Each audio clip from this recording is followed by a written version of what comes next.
Equivalence was confirmed. Oops. Equivalence was confirmed even in the subgroups of ages 4 to 7 and 8 to 15. They were confirmed there, and there were no significant functional outcomes secondarily on use of the arms within the first week, 3 weeks, 7 weeks, quality of life, analgesic use of any consequence, parental satisfaction, school attendance and absences. Adverse effects were very rare in both sides. There were no long-term complications. The one outcome I would have liked to have seen in this article was how many of the patients in the intervention group actually went and saw a doctor afterwards, either family doctor or elsewhere, versus those who may have had a booked fracture clinic appointment, and how many of them showed up to that? Because from a utilization perspective, that's an important question to ask.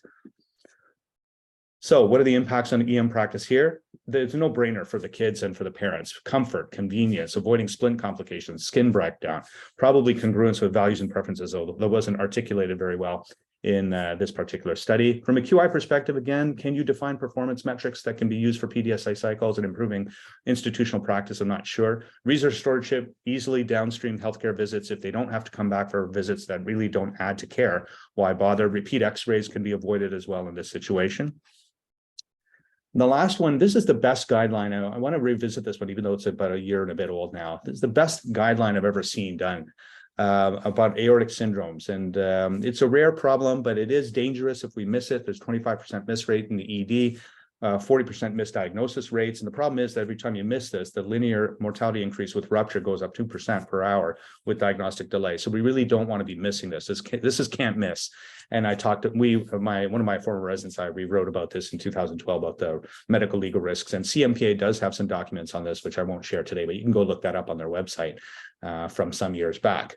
So why do I love this guideline? It's like I said, I think it's the best one ever written for eMERGE people because it's written by eMERGE people. So the names here are all eMERGE guys that we all know: Rob Oley, Justin Yan, Chris Yadav, Alexis Cornway, Dave Savage, Jeff Madaw, Dominique, Stephen Bignicola, Tina Marie, Eddie Lang. Of course, everybody in Montreal knows Eddie.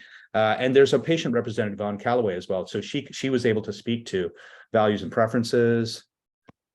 You know, the scope of the guideline, this is by eMERGE physicians, for eMERGE physicians with patients with suspected acute coronary aneurysms, not ruptures.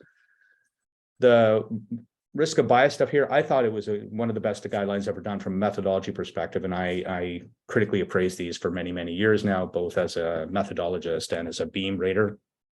The strong recommendations were regarding how to risk stratify. They give you a scoring system in there. They give you high risk features that allow you to risk stratify for such.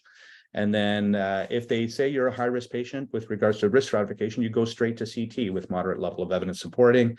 The conditional recommendations were, if you're low risk, then you probably don't need a D-dimer, or high risk, you go straight on to other testing. If you're in the middle group, then you can use the D-dimer to rule out. And if it's positive, then you go to CT. And if both of those are negative, you're done. So the risk scoring system is here, nicely done. It's, points here, 0, 1, 2. And if you're above, it gives you a little table on the scoring results here as well. So you know exactly what to do based on score. There's a beautiful little algorithm here that makes 2 decisions that, if this, then yes, if that, then no, and you're done. If you do need a D-dimer to tie break, then go ahead. They give you barriers and facilitators. Like, no guidelines done this in emergency medicine. Even the ACEP policies don't do it this well. So they talk about barriers being understanding the use of D-dimer in this algorithm, which could, the decision aid may not align with physician practices and current inertia of care. And then the decision aid is complex, which I don't think it is at all. And all of this can be overcome with education and online decision aids. And they give you performance metrics to audit, and all of this stuff is administrative data. So this is great. These are great projects for residents to think about and do in terms of improving care in your own institution. On EM practice, the benefits are obvious. For patient care, accurate diagnosis, disposition, mortality reduction, quality improvement. There's an implementation algorithm. Performance metrics are clearly outlined, which can be measured in administrative data. From a resource stewardship point of view, there's a valid risk stratification algorithm there. It's not available on MD Calc. I was looking, but it's not there. So probably online. And then it results in less CT angiograms. So from a practice perspective, what are the things that can be helpful here? ED POCUS is great to confirm traumatic rib fractures. Not necessarily to rule them out. You might have to do some other things there. Short course antibiotics is better from an antibiotic stewardship perspective for acute exacerbations to COPD. Simple bandaging and rigid mobilization with elective follow-up is useful for buccal fractures. And the Canadian aortic syndromes algorithm, guideline is probably, like I said, the best I've ever seen for this kind of thing. So how does this fit with the paradigm of today? Let me just duck out here. I'm going to go to the chat because there's probably some questions in the chat. Pediatric buccal fracture equals minimalist approach. That Joe Doctor's iPhone. Is that Joe who? Sorry, who we're talking about? Joe Nemeth? Yeah, okay, thanks. All right, very good. And in Valleyfield also, whatever that is. I don't know what that means. So how does this work in terms of, as trainees, in terms of integrating into clinical practice, to go back to what Rob was saying? So like I say, critically appraising literature, understanding the pitfalls of critical appraisal with current tools available. There's a shift in the EBM world right now going on, I would say in the last couple of years, about not focusing on methodology and scales and, how many good things and bad things the study did, to how do the results apply to what I want to do, and are they trustworthy? So trustworthiness is a big deal with the literature, because you can't move forward with changing practice and changing measurement and quality improvement activities without knowing that what you're working off is trustworthy. COVID was a beautiful example of that, in terms of lots of quote unquote science going out there. The retraction rates during COVID were probably the greatest in history in terms of things that came out and things that were pulled back. So it does behoove people to become good at reviewing literature and sort of having some reasonable critical skills. The best time to learn this is as a trainee. There was some research done on this back in CMAJ in 2000, suggesting that critical appraisal skills are best acquired when you're learning. Once you become staff and all such things, you just have different things going on in your life, and you don't read as much, you don't train and learn as much on how to read literature. And so those skills become secondary over time.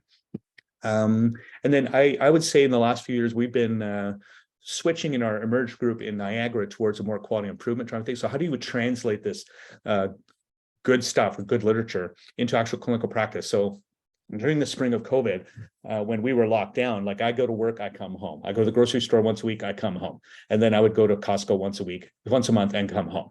So the rest of the time we were sitting at home locked up, I did some QI training online while I was on my treadmill. And I did the IHI basic certificate training courses. And I mean, they were fantastic as a learning portal for QI as a staff guy who's 20 plus years in.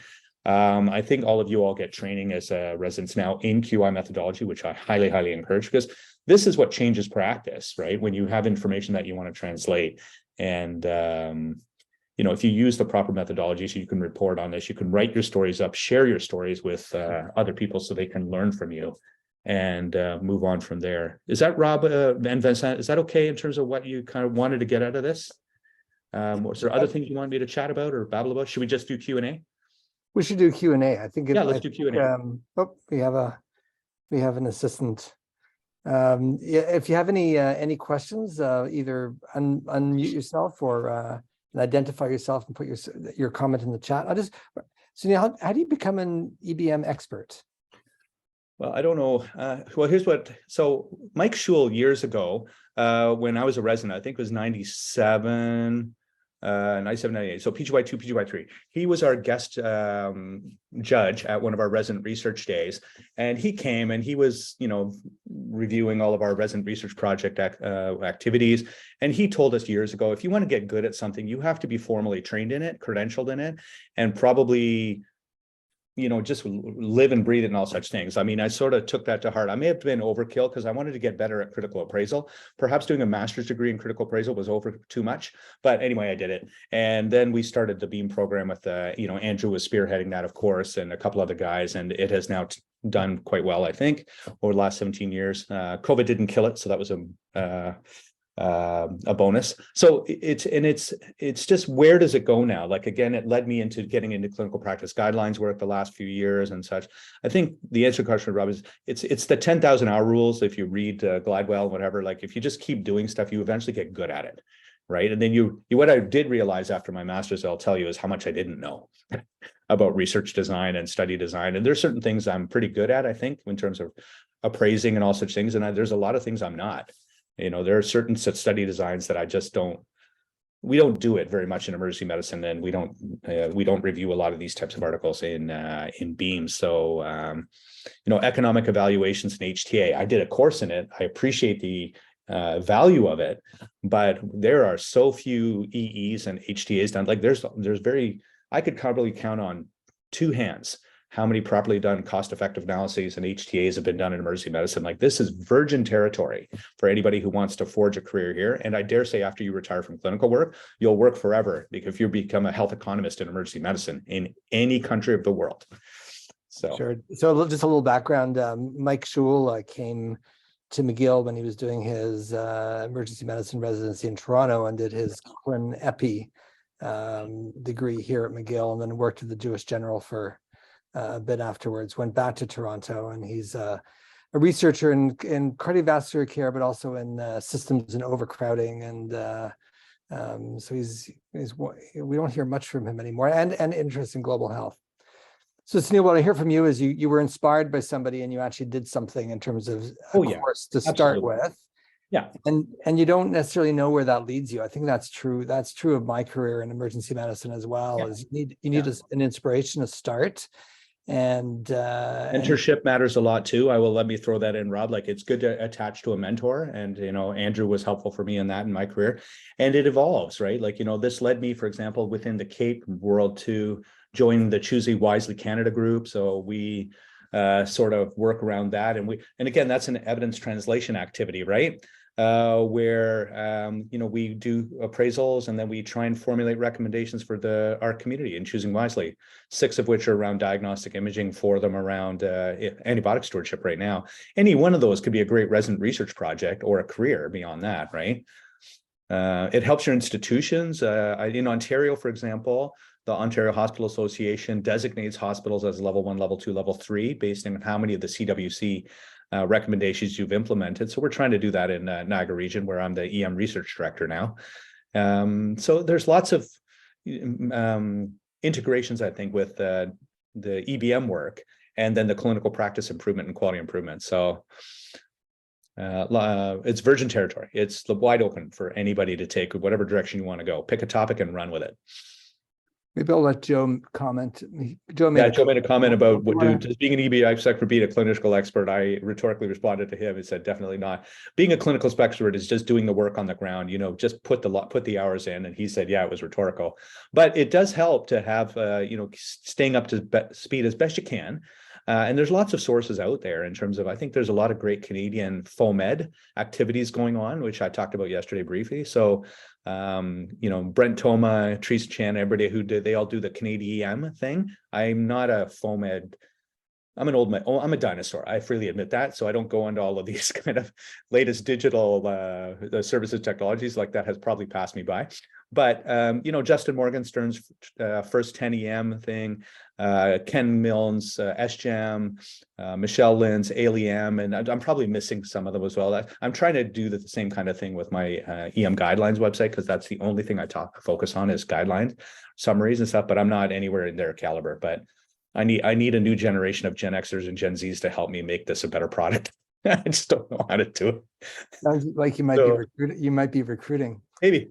Yeah. I can do the content. I just don't know how to put on a good show. I'm not flashy in that regard. So I need, or like Vincent, if I had his outfits for his wine club and all such things, like that would be lovely. But I don't know if he still does that, but yeah. So, sorry, are there more questions? I'm no, but maybe one more question that was actually asked. Phyllis Vateri asked yesterday is, with all the literature out there, how do you choose? Like, what, these are the 5 best articles or practice-changing articles. So we try to avoid the personal selection bias type thing. I mean, I freely admit, from a bias perspective, I gravitate to guidelines, right? Because that's where I live and get trained and all such things. Also, if you look at the hierarchies of evidence, those pyramids you've seen in the past, right? Look at synthesized evidence, which is at the top. So guidelines, economic evaluations, health technology assessments, blah, blah, blah. So, and then the synthesized literature, and then systematic reviews, then randomized trials, and blah, blah, blah. With the BEAM program, when Andrew created this years ago, he was very smart about this.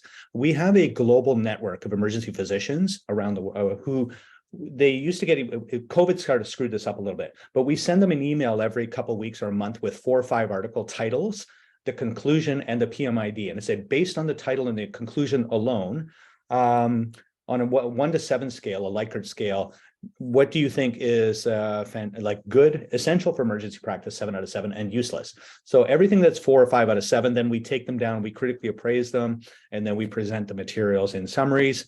We get our feed from the McMaster Health Information Research Unit at the library. So all the emerged journals get covered, all the major medical journals get covered. I go to other places as well. Joe put in journalfeed.org is a good thing. If you can sign up to these things, I have a lot of email subscriptions to things like Evidence Plus, Emergency Plus. I get notifications from that on a weekly basis, and I try and plow through those as well. The obvious things like a really well done systematic review and or clinical practice guideline by ASAP or whatever, like that's a no-brainer. That's going to make it in, because assuming it's been done well, that's going to be of importance to the emerged audience, because it can help change practice, define standard of care, and help influence things in medical legal environments too. Like that's another whole thing. Emerge guys, thank God we have Lisa Calder, an emerge physician from Ottawa, running CMPA right now. I think that's a great thing for us, because she's got to focus on emerge practice and how that plays with us as emerge physicians in Canada to have defensible practice. So the stuff they put out there, I think, is invaluable as well. So. Great. Evidence alerts. That's the other one from Joe. Yeah, I subscribe to that. So I would highly recommend people to look at these sort of filtering systems, subscribe to them. If you don't like what you see, just chuck it. And if you like something, then go in and get it and read it. All right. Suneel, thank you so much for getting our Careers in Emergency Medicine Research Day off to a great start and frame the rest of the invite. Hope to be able to come and visit in the future, maybe during Jazz Festival or something like that. Good Christmas shopping in Montreal. Maybe we'll get you here in person next year. I don't need an excuse to come to Montreal, that's for sure. So it's still my favorite city in Canada. Winter, summer, the food, lots of the Greek restaurants on Prince Arthur and all those areas we used to haunt back in the day. Like they're still all my favorites. There's only there. Peel Pub is there, but there's probably only one restaurant still open on Prince Arthur. That's another talk. Very good. Suneel, you don't need an excuse to shop also. What's that? You don't need an excuse to shop either. No. I just come and just hang out, and the reality is we can come and rehearse with Judy and Phil too for our next Cape Docs at Rock show too. So that's always a good excuse. All right, I'll leave you to it then, Rob. I don't want to chew into the next person's time. Unless it's Marcel, which case I don't care. Vincent, pleasure as always. Thank you very much. All right, see you guys later, eh? Thank you. All right, have a good one. Our next speaker is Dr. Marcel Imon, who's actually becoming a familiar face at McGill academic half days. Marcel is an emergency physician and associate professor in the Department of Family and Emergency Medicine at the Centre Hospitalier Universitaire de Québec. He has a master's degree in clinical research specializing in emergency medicine. And his research program focuses on healthcare technologies and how they can improve health-related outcomes in patients who are at risk for poorer health. And I'm going to let Marcel take over the morning. Thank you, Rob. Just gonna see if I can share my screen here.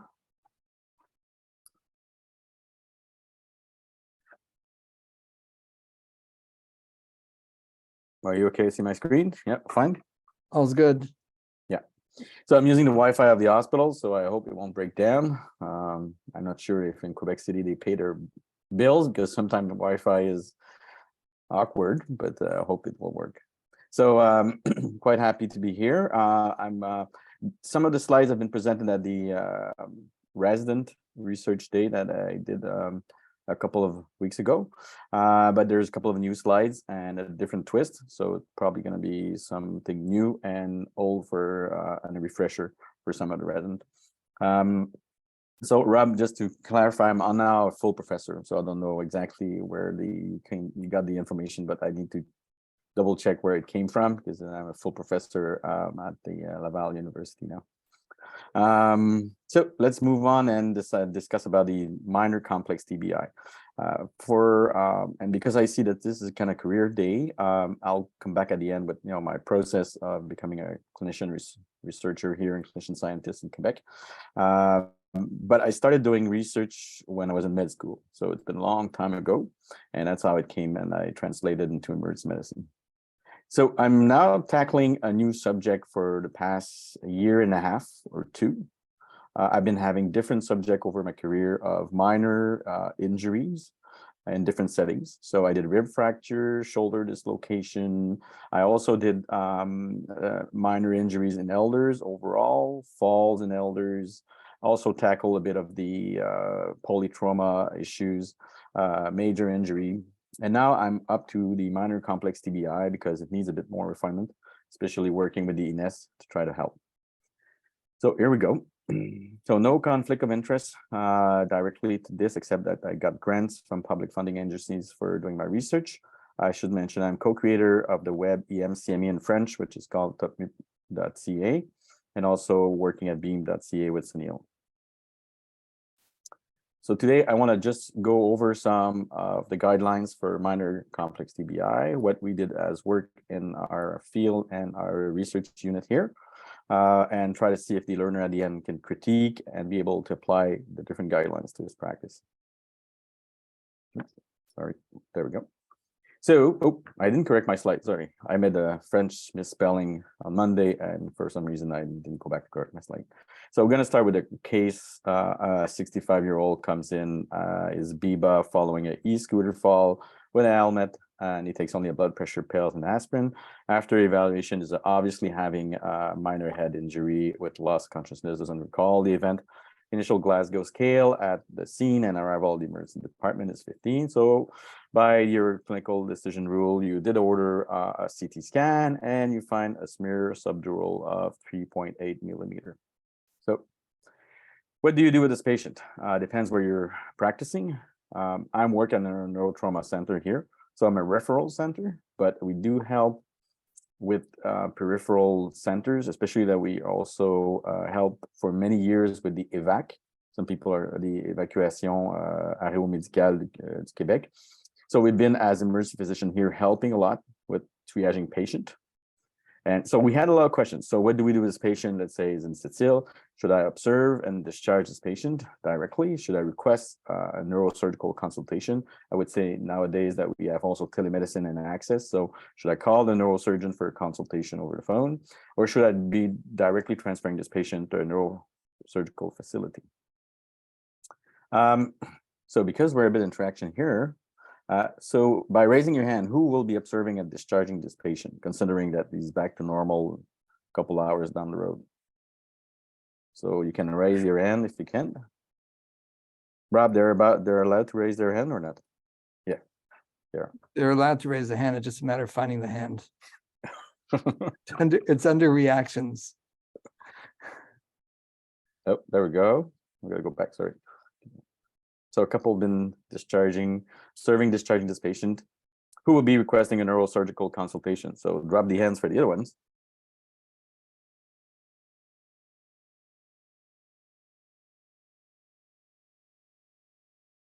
So a couple will be requesting neurosurgical consultation. Who will be directly transferring this patient to a neurosurgical facility?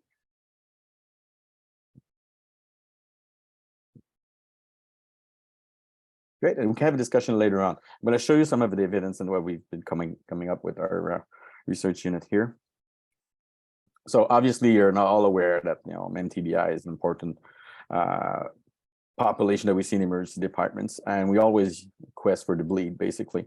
So is this patient bleeding? You should know that's only 5 to 10% of the minor TBI that do have a bleed on the Canadian CT-Ed rule, and most of the studies are still the same. So it's about roughly 5% of your patient that you will see. So we do scan a lot of people, and when we come up with the bleed, then we're in a bit stuck with the issue of what do we do with the patient. And in the next couple of slides, I'm going to show you that it's not because there's a bleed that they need a neurosurgeon. It's not because there's a bleed that they need a neurosurgical transfer. They may need neurotrauma care, but I'm not sure nowadays that all this neurotrauma care, so the overall care, cannot be done locally versus then in a neurosurgical center. So I'm just bringing you back in the future and going back to the definition of the Canadian CT-Ed rule about what is a clinically important bleed. And interestingly, if you look, the way it was defined in Canadian CT-Ed rule published in the late 90s, early 2000, it was that any bleed was significant except the following. So one contusion of less than 5 millimeters, a subdural less than 1 millimeter thick, and that's a big issue, and we'll discuss it later on. 1 millimeter thick is quite difficult to measure for a subdural, a subarachnoid hemorrhage. A subdural that's less than 4 millimeter, like we have here in patient. Isolated pneumocyphilia, close the press skull fracture, not through the inner table. So those were defined as not clinically significant, and all the other one were clinically significant lesion that need either neurosurgical intervention, hospitalization, or observation. And this was developed by a survey of 129 experts. So not well validated at that time. It was, if you remember, for those who were not even in residency at that time, that was in 1999, early 2000 that the Canadian CTI rule was first published. So that was the main way of doing it at that time. So we kind of evolved further down the road. And so 22 years down the road, and I was a resident at McGill at that time when it was published, just for the history here. So as researcher, we went down the road and tried to refine this, because obviously over 20 years, like I mentioned, the SAH width is actually difficult to measure. There's all the anticoagulant that came in the picture, antiplatelets, choosing wisely campaign, and also limited resources. Obviously, we've been seeing in the COVID pandemic that resources are quite an issue. So we should try to get the right care for the right patient at the right moment. So it doesn't need to be transferring all patient with a bleed to the neurosurgical center. So we're trying to get them in the refinement machine to try to have a bit more for our money. So neurosurgical intervention, very quickly, what's in the literature, a couple of systematic review here that are, I would say, great, not robust, but give you an idea. So out of all the minor TBI with a bleed, if you have a GCS for 13 to 15, your risk of having neurosurgical intervention is about 3.5%. So if you're remotely looking at that, it means that 33 transfers that you do for one intervention, neurosurgical intervention. If you have a minor complex TBI with a GCS of 15, so just that small portion of GCS 15 is actually 0.2%. So it's like 500 transfer for one intervention. So it's very not effective. And as mentioned, as Suneel mentioned when I came in, when I listened to him, economic evaluation is now part of all our research grants that we submit most of the time. And that's kind of question, you know, is it really economic to transfer that many patients with very few intervention? So if we look at the CT findings specifically, very quickly, give you an idea, SAH more or equal than 1 millimeter. There was one systematic review, we'll be looking at it. The NSI, which is neurosurgical intervention, is very low, less than 1.5%, as you can see in the third column and the first row. And so the number needed to transfer would be like from 67 to 50,000. So not very useful. Subdural, more than 4, more to equal to 4, sorry, was about a big picture here. So 15% about of neurosurgical intervention. So 6.3 for number needed to transfer. Contusion more than 5, similar a bit more. So 56 for the number needed to transfer. Epidural, whatever the size is, less number that systematic review, as you can see, 900 only, but still 17% had a neurosurgical intervention. So what do we do with that? So our research team went on and do a multi-center retrospective cohort study that involved McGill, Montreal, and Quebec. So everyone is kind of represented here as neurotrauma center. So we look at 478 patients, and we try to look at first the predictors of neurosurgical intervention. And we came up with those as though the following. So subdural hemorrhage greater than or equal to 4 is 3.8 for the odds ratios. Midline shift. So midline shift is probably interesting, as it represents a big lesion, and it's 7.5. And the subarachnoid hemorrhage actually were not really linked to as a predictor. It actually was kind of a protecting factor if you look at it, but it's unlikely that you'll get a surgery. So it goes along with what we just presented in the systematic review. All other type of bleed in that cohort were not significantly related to any neurosurgical intervention. So we're starting to have a hint of, in our population in Quebec here, what we can do. What's interesting here, and what I think you should look at, is that the clinical deterioration, radiological deterioration, and neurosurgical intervention that we came up in that study were the following: is that if you have a radiological deterioration, it's unlikely you'll go under the scalpel. So there's a lot of people that have a scan that deteriorates on the following, but unlikely to go on a surgery. And similar, even the clinical deterioration on the left, there's a lot of patient that goes under a neurological intervention. So what kind of outcomes do we look at first? That's a big question. Is it only NSI? Is it clinical deterioration, radiological deterioration? Those were the ones that were in the literature at that time and were debated. So when we started having guidelines with the big brain injury guidelines that came up and were published in 2013 to guide care. And at that time, they created with a consensus of neurosurgeon and trauma surgeon, and then validated in the retrospective cohort, the big one, big two, big three. And they had a therapeutic plan for each category. So hospital admission, repeat head CT, neurosurgical consultation. So I'm going to show you the big guidelines here. And the bigs were aimed to the following outcomes. So neurosurgical care, death, clinical deterioration, and radiological deterioration. So there was a lot of outcomes. So the criteria are here. I don't want you to remember all of them right now because we're going to move on the literature and slightly change those. But these were the original one. As you can see, the therapeutic plan, if you're a big one, you're very low risk. So observation 6 hours. And our patient actually falls in that category, except that he's taking aspirin.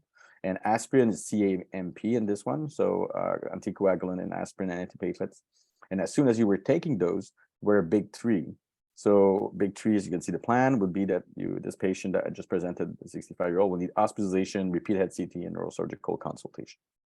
So they were not quite fitting with their practice that we were having. So the UBIG came in 2017, and those were actually derived and validated in a level 3 trauma center. The previous one, the big, were developed in the neurotrauma centers. So they were saying, okay, how can we do slight modification to apply this and add a transfer plan? So they add the mechanism of injury and a GCS also level. So as soon as you had a penetrating injury, it should be transfer, which makes sense. GCS, and then they had the GCS of there, as you can see. So big 2 and big 3 were lower GCS. And it doesn't really apply, we'll just discuss it very quickly, but it doesn't really apply to us either in Quebec or in Canada, as most of our moderate TBI will be transferred to a neurosurgical intervention. It's unlikely they will be kept in a remote area like Sept-Îles. They will be transferred to our hospital here in Quebec City. So not fully applying to us. So it's always a question of the external validity here. As you can see at the bottom, as the plan was quite similar. So if you were a big one, it was observation 6 hours, no repeat head CT suggested directly, no neurosurgical consult or transfer to higher level of care. And if we were a big 3, obviously you were getting the old shebang, like I said on Monday. So transfer, repeat head CT, neurosurgical consult, and hospitalization. So not quite fitting. So we decided to move forward. Just want to quickly give you a bit more data on the UBIG so that you can have a better idea. The results of the UBIG were similar to the original one, even done in the lower level of care. As for worsening a second head CT, and that seems to be quite important literature for the Americans. I'm putting Americans here, but legally to know that the patient is worsening on a second CT, although it doesn't correlates with either intervention or longer hospitalization. They just want to make sure they can tell the patient that the CT is worst. So I'm not sure it's practical and very practical in our setting. Also, interestingly, they look at the anticoagulation, but there were only a few patients in some of the categories. But basically, when you look at the mortality needs or neurosurgical intervention, you can see here that the new anticoagulants were very few, but there were no need of neurosurgical intervention in that group directly. There was not an increase. As for the aspirin, also no increase. Actually, the aspirin group was lower for neurosurgical intervention than the one with no aspirin or any anticoagulant. So there was a couple of things that we can move on. Obviously, Coumadin was still high, warfarin there. So all of this, we decided our team to move forward. I'm just going to skip this one. And we did the UBIG validation. So it's just published this year, basically using similar retrospective design, restricted to a cohort of mild TBI. So it does represent what we're doing right now in our practice in Quebec or in Canada, that we're only looking at the GCS 13 to 15 with a positive scan. So can we apply the UBIG for transfer and see if it helps? So we have a cohort of 54% of patients that were transfers to neurotrauma facilities. And when you look at them, you see the category of big 1, big 2, big 3. And obviously there was a good validation of those criteria in our cohort, where actually the NSI was very low in big 1 and nearly inexistent big 2, more in the big 3. That's the first row in green. And when you look at the second row in the row in green later further down, deterioration on the repeat head CT was 0 in the big 1. Big 2 had a couple. Big 3 also where most of the deterioration happens. And when the TBI related death actually was very low in big 2, inexistent in big 1, and most were in the big 3. Sorry. So what we can do with that is that results show that if you're following only the big one, the UBIG1 treatment plan, is that you will reduce the repeat CT, neurosurgical consultation, and 14% of overall transfer. But probably can be improved, and that's where we came up at the idea is that we can improve the UBIG2 or UBIG3, or just go back and redo a new set of neurosurgical criteria. In the meanwhile, the MBIG came out, another variation of the BIG. So as you can see, we're kind of modifying as we go each time the criteria. So probably that's why they're not quite robust. They're good criteria. They're trustworthy, like Suneel would say right now for practice, but it might be as robust as we want them to be. Slightly modification here, as you can see. You can see the original article if you want to apply them. They're similar to the UBIG, but small details were added with new cutoff in the subdural. The SAH were more defined, but basically you come up with the same kind of application and external validation. The only difference that now if you have an antiplatelets excluding ASA, you fall in the UBIG. So ASA are not considered anymore as a risk factor. So it does reduce the length of stay, repeat at CT neurosurgical consultation, and it's safe to use in this publication. Hasn't been externally validated, yes, right now. So we went back to the drawing boards and we decided to create something that's new and you haven't seen in the previous presentation I did for the resident mostly, is that we went to look at data. So what are the data showing for practice and especially for patient-centered outcome? So we derived what we call the Quebec brain injury categories. Hasn't been published yet, so not to use in the clinical practice, but it's giving you an idea where we're going. And we're validating those criteria right now in different settings and prospectively. So about 500 patients, 3 neurotrauma centers, 60 years old, and more standardized data collection, outcomes of study were patient-centered this time. So we decided to go back and say, okay, what's important with patient? Neurosurgical intervention, clinical deterioration, and MTBI-related death. So the radiological deterioration was kind of out of the portrait because patients say, oh, it's my CT deteriorates, but I'm fine, then I can go home. So it doesn't really matter for them as much as the other points. So we perform what we call set covering machine analysis, which is learning machine analysis, similar to AI.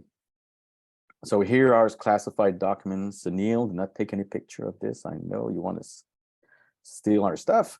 No, I'm just picking on you if you're still there. Classified document. What's interesting is this applied to GCS 13 to 15, positive head CT, with or without oral anticoagulant or platelets. So it doesn't really count what they have on board. What's important is the iris. So if you have a subdural more than 7 millimeter, it's a neurosurgical consultation and transfer to a neurotrauma center. You have 4 patients out of 10 in that red box there that have either an NSI or a death related from a TBI. So it's quite important.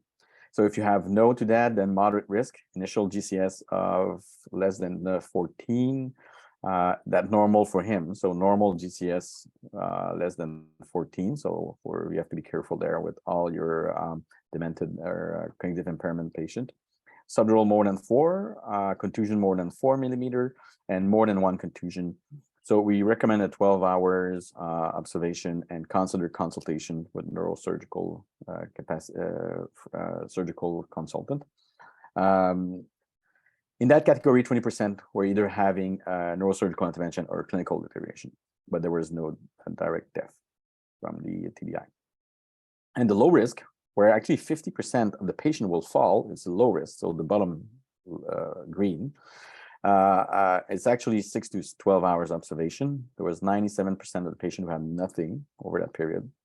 And 3% had either clinical deterioration, but none NSI or TBI related death. So this is where actually we can get more for our money with the green box, and we can probably evaluate and follow those patients in our emergency department. So coming back to the case, and I'm finishing on that. This patient, as we describe it, it will be, if you're using the U big, that's where the aspirin is an issue, and it will come up technically on a U big 2, because if aspirin, and there's actually this caveats of the U big 2, that if aspirin and anticoagulant are your only criteria for a U big 3, then you become a U big 2.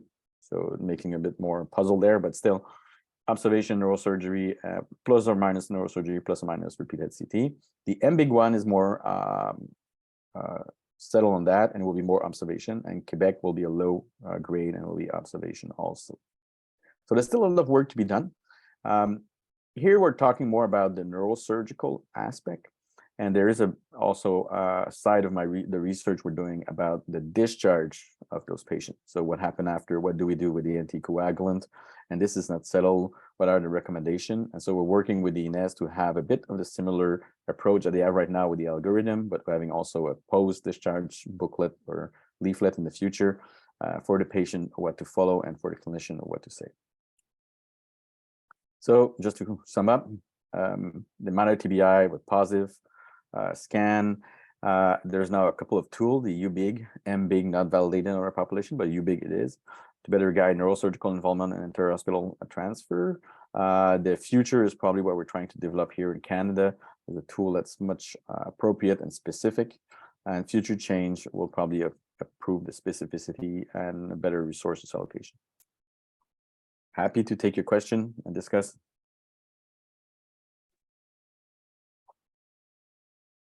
Thank you, Marcel. If there are any questions, please put them in the chat.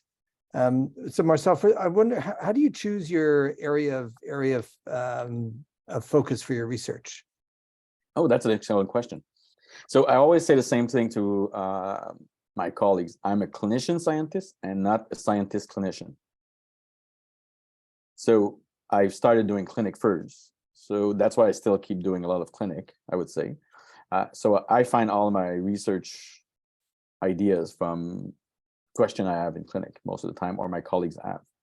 So I think if you want to remain a good clinician, and that's my own personal perspective, if you want to remain a good clinician scientist, you still have to do a minimum of clinical work, especially in trauma, to see where the caveats are or where to focus your research.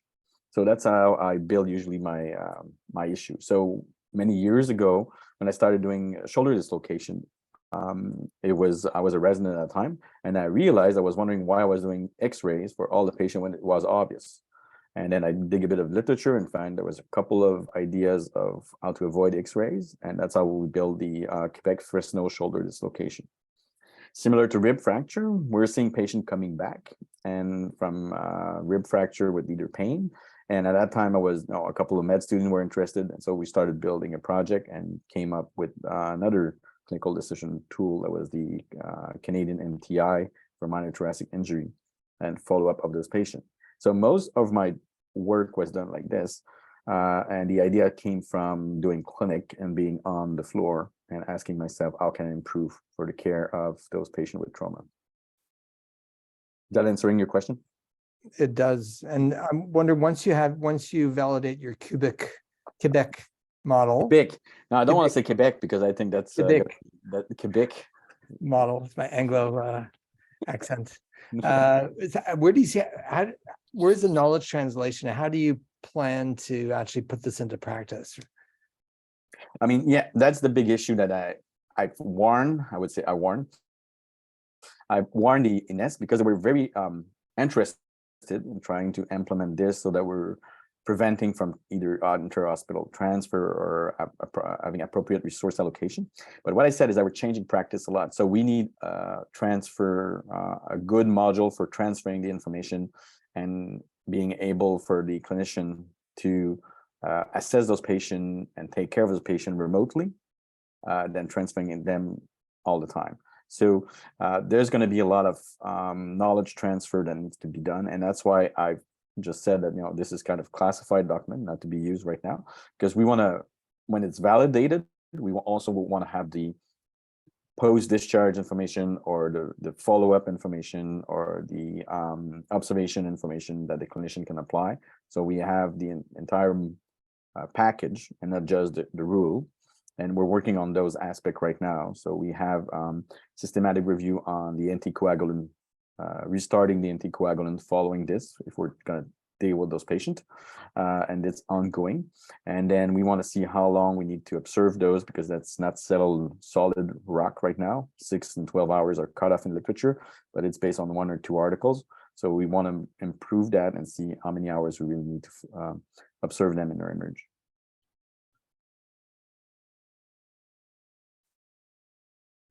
Are there any other questions?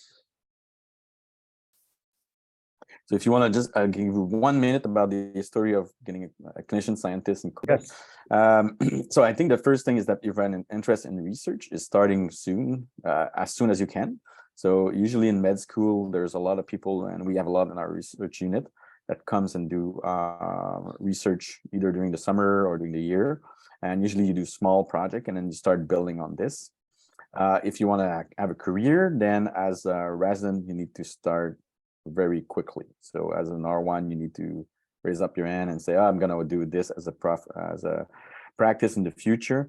And then because you need to build on your, like Suneel said, your training. So you need at least a master or sometimes a PhD, depending where you are, but at least a master, and then you need to go on for a fellowship.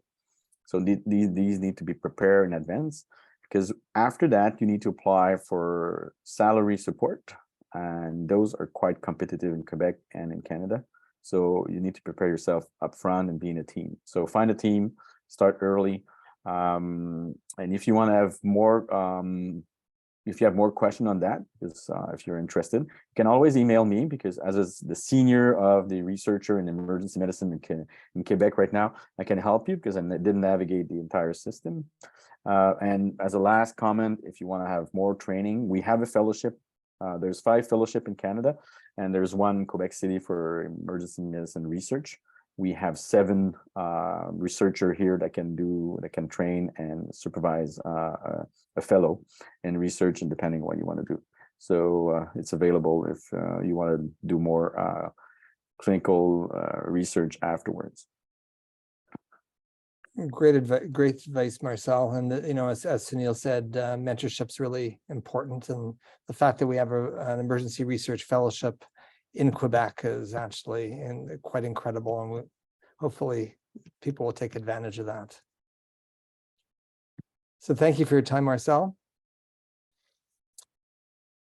And don't be afraid to email me. I did put my email there, but you'll find, if you do Marcel Limon at Université Laval, you could Google it. There's only 1, so you'll end up having my email. Great, excellent, thank you. Our next speaker is Dr. Claire Adzema. She is a staff physician at Sunnybrook Health Sciences Center, a senior scientist at the Sunnybrook Research Institute, and the research program director for Sunnybrook's Integrated Community Program. She's an associate professor at University of Toronto, decision editor at the Annals of Emergency Medicine, and her primary research focuses on atrial fibrillation and on the care of cardiovascular disease within emergency medicine and the transfer of care back to longitudinal care providers. So as I'd mentioned earlier, Claire was the recipient of the 2022 CIHR Cape Mid-Career Lecture, which is going to give us a little overview of how to manage anticoagulation in AFib and talk a little bit about her career. And Claire, we already saw the photo of you and Suneel and Vincent in New York. Did you? Dang it, it's in here. I've been scooped. Can you hear me okay, by the way? I'm using a different mic. Yeah, that's great. Okay, great. All right, so this is my practical approach to prescribing anticoagulation to EDA FIB patients. I don't have any disclosures, well, significant disclosures. I'm not funded by pharma at all. And these are my credentials to give this talk. I've been part of the CCS primary FIB panel since 2014, so I help write those guidelines on the only emerge doc. And I'm also on the CAPE Best Practices Checklist Committee. So why should we even prescribe anticoagulation in the ED? Why not just send them to their family doctor or to their cardiologist to start it? Well, there isn't really any literature to guide us with this decision. So I performed that study, and it was published in CMAJ in 2019. We looked at just over 2,000 discharged EDA FIB patients over the age of 65. So over 65 means that you should be on stroke prevention therapy, and they had no contraindications. They came from 15 Ontario EDs, and almost 20% of these patients got a prescription in the ED for oral anticoagulation. And then we did some fancy stats, which involved propensity scores and ITBW, if you're interested. But basically, we made them very similar on all the other, on a lot of other aspects. And then we looked at 6 months to see who was taking what they should be taking. And in the group who got an ED prescription, 68% were still taking oral anticoagulation, whereas in the group that was referred to someone else to initiate it, only 37% were taking it appropriately or taking it. So that's an absolute risk increase, not relative, but an absolute risk increase of 31%, which in medicine is pretty phenomenal, and a number needed to treat of 3. So we can conclude that emergency physicians could help to address a large cohort of AFib patients who should be on stroke prevention, walking around in their communities, but aren't. And I just want to point out that strokes caused by AFib are not little strokes. They're not like a little bit of hand numbness or like a lacunar strokes. AFib strokes are big ass strokes. They have a 50% mortality rate at 1 year. So those are the strokes that we're trying to prevent by starting patients on stroke prevention therapy. So the next question is, well, how long should you take this, or should you write the prescription for? And this was an editorial written by my friend Tyler. He and I used to work together. He published quite a bit in AFib, but now he's gone into admin, which happens over a career. This was published back in 2013, this editorial that he wrote with Keith, and they propose, a default short-term anticoagulation therapy for emerged docs, which is that barring any significant contraindications like significant renal failure, which we're going to talk about, or liver failure, or a history of hemorrhagic stroke or spontaneous intracranial hemorrhage, that all AFib patients be given a prescription for stroke prevention therapy at ED discharge. That would be a 30-day prescription for a DOAC. And then if the patient doesn't follow up or get follow-up for further education, evaluation, or assessment of risk benefits, the duration of treatment is limited and the risk as well, it ends at 30 days. And we're not, as emerged docs, responsible for the entire healthcare system. We did our bit if we tried. Although right now it does feel like we sort of are responsible for the whole healthcare system, but that's because things are rough right now. But anyway, so then one thinks, well, I will do it for the young people. What about the elderly? I'm scared I'm going to make them bleed. I took that oath, first to no harm. So in patients over the age of 65, there's a lot of RCTs out there that have been culled and pulled together into a meta-analysis, which show that for warfarin, if you take it, it decreases your annual risk of stroke from 2.1% down to 0.7%. It also increases your annual risk of bleeding by about 0.5%. So the net benefit is in favor of taking warfarin to prevent that big stroke that we talked about. And the great thing is DOACs have a much lower risk of major bleeding. So it's even better net benefit. And the bleed that we care about most of all, especially in the emerge, the one that we can't stop is intracranial hemorrhage. And for those, it is much, much lower, generally less than half compared to warfarin. So much better net benefit to taking it. And this is a study that was performed by my former grad student who was a resident here at U of T. She's now a staff emerge physician and a clinician scientist at Mount Sinai Hospital. And we looked at intracranial hemorrhage after a head injury in people over the age of 65 who were seen in Ontario ED. And we had almost 78,000 people, and 83% of them were not on anything. 12%, well, DOAC related, or OAC related, 12% were on DOACs, and 5% were on warfarin. And again, we did some fancy stats, just using propensity scores this time to make the group similar in all other aspects that we could put into our model. And we found that the patients who are on warfarin did have a relative risk increase of about 43% to having an intracranial hemorrhage when they hit their head. But the patients on DOAC had no difference in increased risk or in risk of having an intracranial hemorrhage following that head injury. So that is also reassuring. And lastly, I'm just going to say, please don't think of underdosing. I have this inclination as well, like, ooh, I'm nervous. I'm just going to put you on half dose because that makes me feel better. So now all I've done is I've increased their risk of bleeding and not properly protected them from having a stroke. So I've given them the worst of both worlds. So don't do that. Just go with the product monograph, which we're going to talk about, and use the correct dose.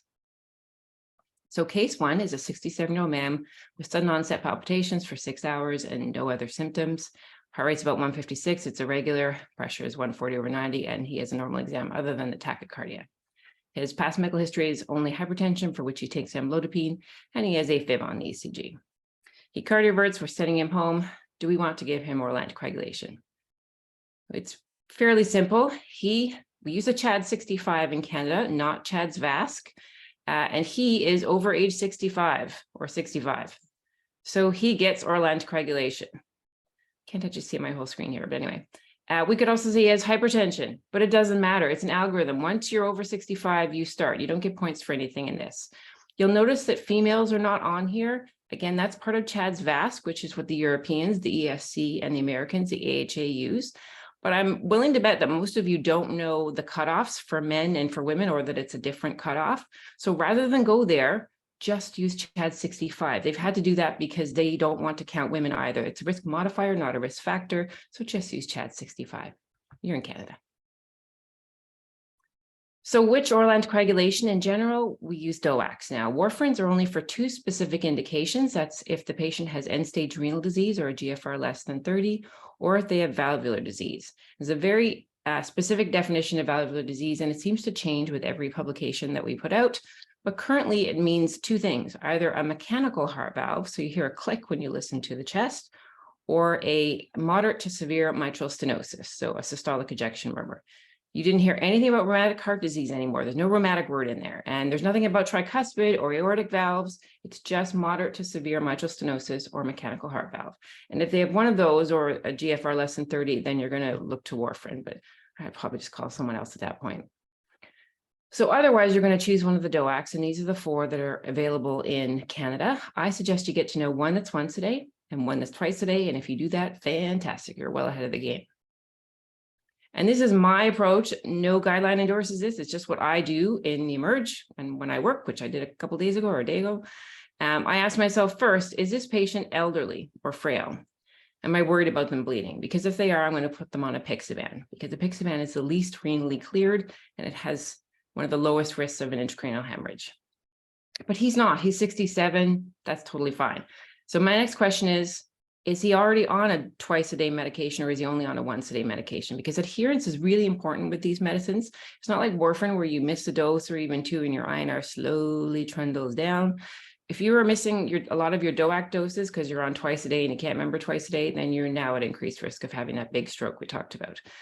So I'm going to try to improve adherence in this 67-year-old, and I'm going to put him on a once-a-day med, which is either rivaroxaban or edoxaban.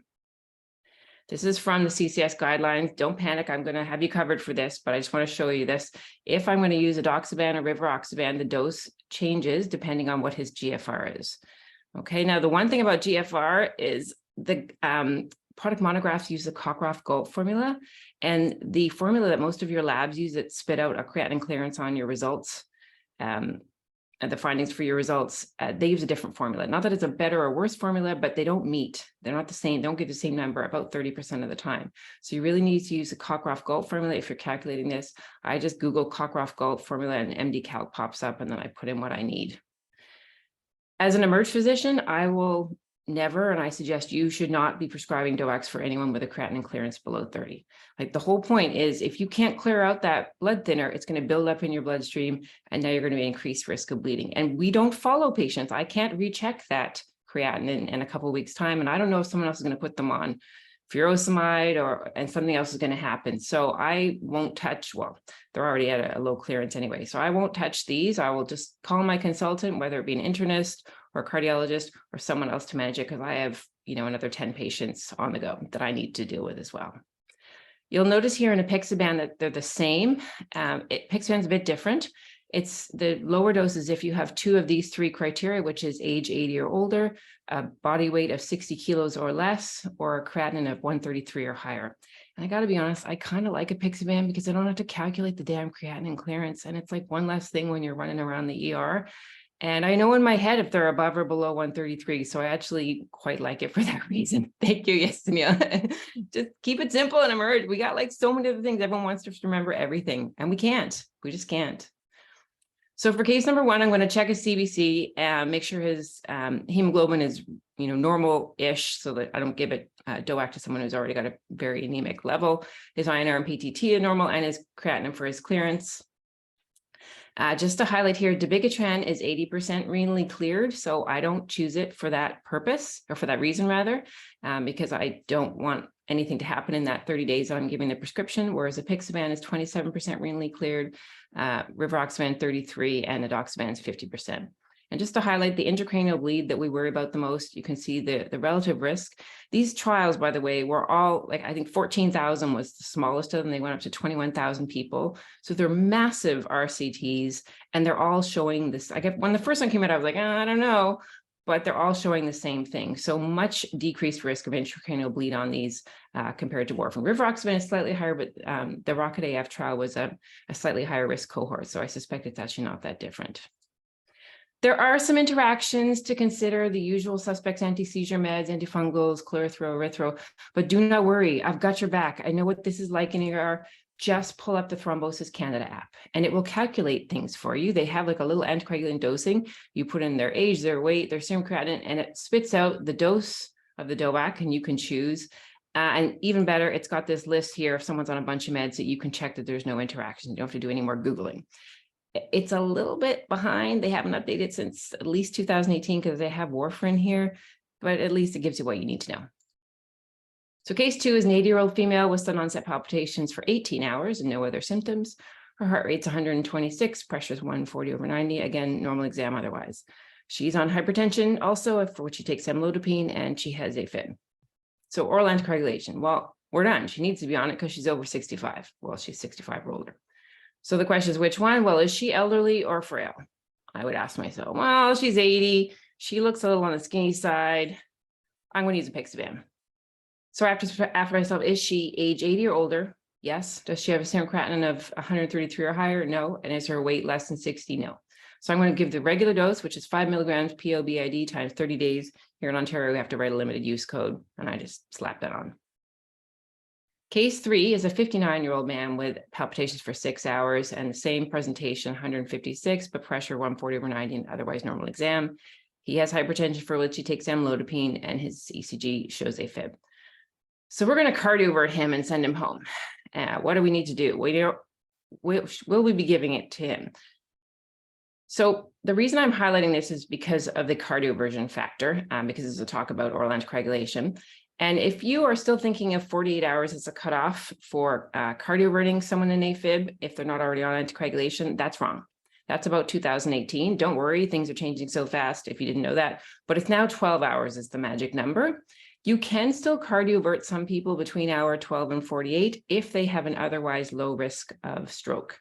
And unfortunately, CAPE and CCS define that slightly differently. I told them there's going to be a problem, but nobody listened. Anyway, so CCS says if you have a CHAD score of 0 or 1, and CHADS, if you throw your mind back, the A for age is 75 here. But this 59-year-old guy just has hypertension, so his CHADS 2 score would be at 1. So we could even cardiovert him if he'd come in at hour, 32, for example. But he's actually here at 6 hours, and we can go ahead. So that's new, and that's another talk that I do. But the other part is that then we are asking that you, if you're going to cardiovert the person, give them the DOAC right away, as soon as you make that decision. And initially, I was giving rivaroxaban because most of the people I'm cardioverting are like, they're not frail and elderly. They're youngish like this guy. But rivaroxaban is the one DOAC that needs to be taken with food. So you need to eat a meal and then take it, because otherwise it's not absorbed at the doses that we use. So basically you're not giving a blood thinner. So I no longer do not give rivaroxaban. I give apixaban because that's what we have in our department. I'll give them a dose, do the cardioversion on this 59-year-old guy, and then I will hand them a prescription for rivaroxaban or edoxaban and say in 12 hours time, start this medication, because apixaban is BID. So a little confusing, but don't use rivaroxaban because it needs to be taken on a full stomach. I mean, you could if you're doing pharmacological, but half the time, pharmacological is only about 60% effective at best.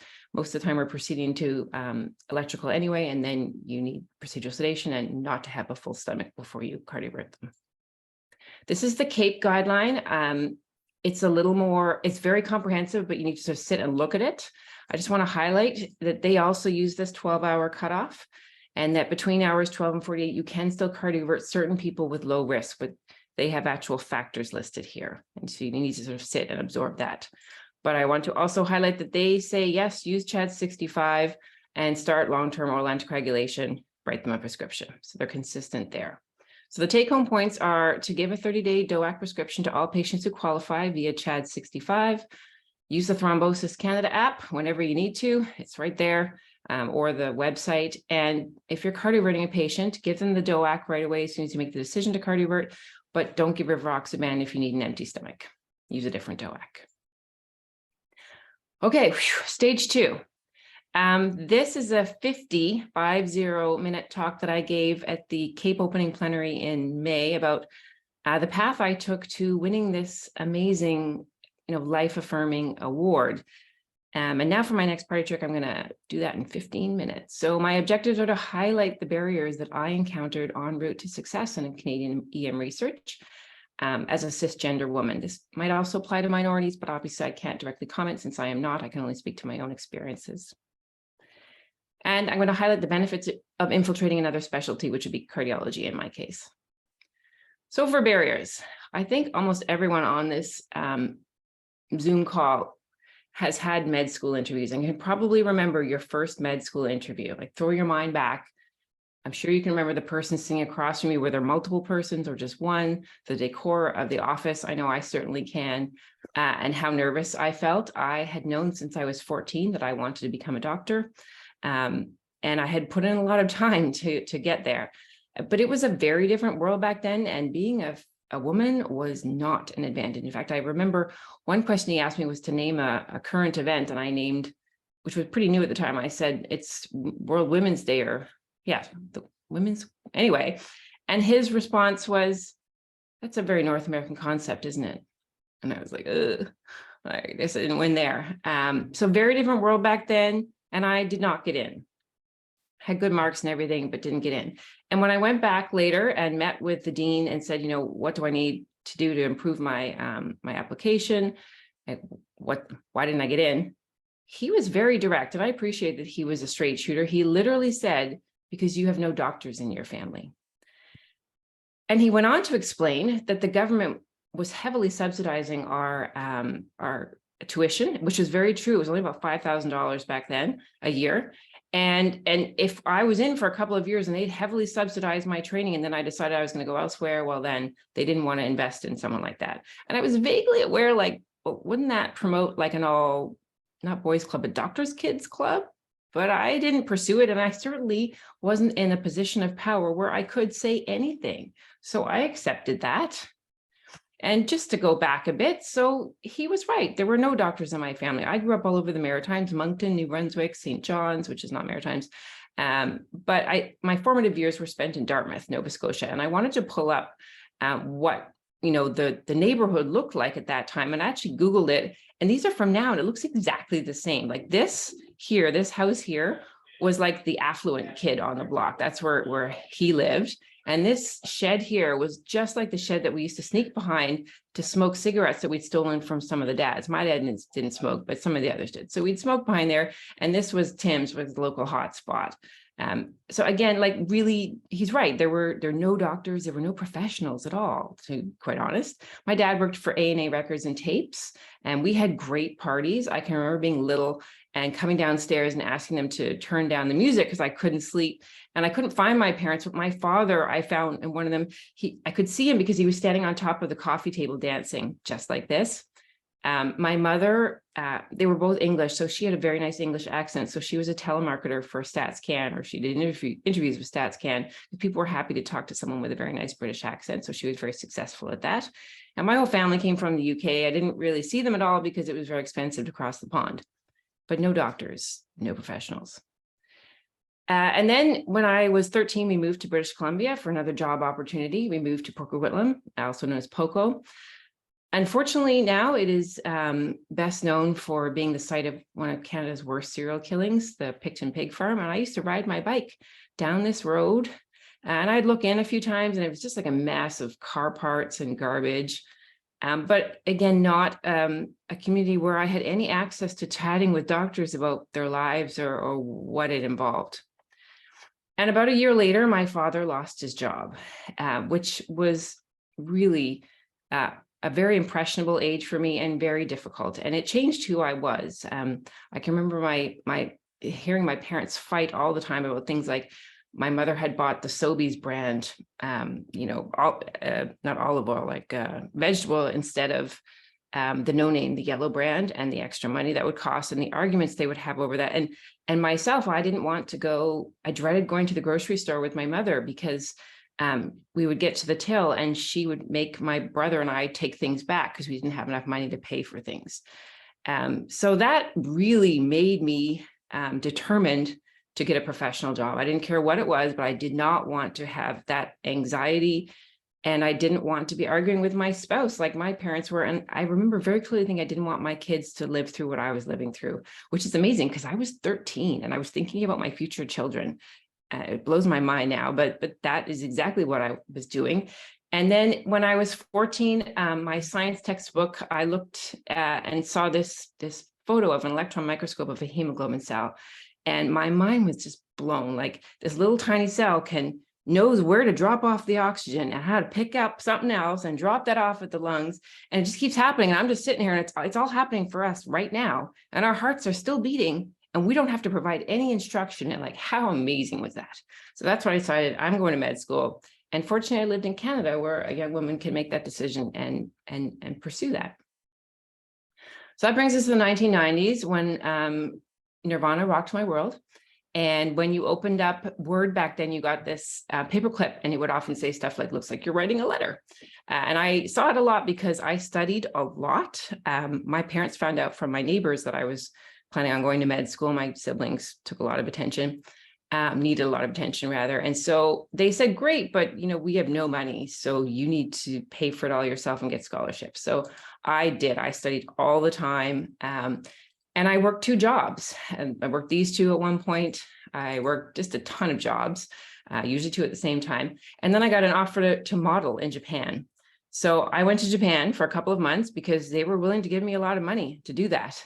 And when I got back and I was working at IGA, I was a cashier, one of my jobs was to put out the magazines. And I put out this magazine, and this is Elle, which is really like Vogue, big magazine. And this is Amber, who I met in Japan and told me like how to pose. I was working on a catalog shoot, you don't pose like pointing like you do in America. You do different poses in Japan, which I didn't know.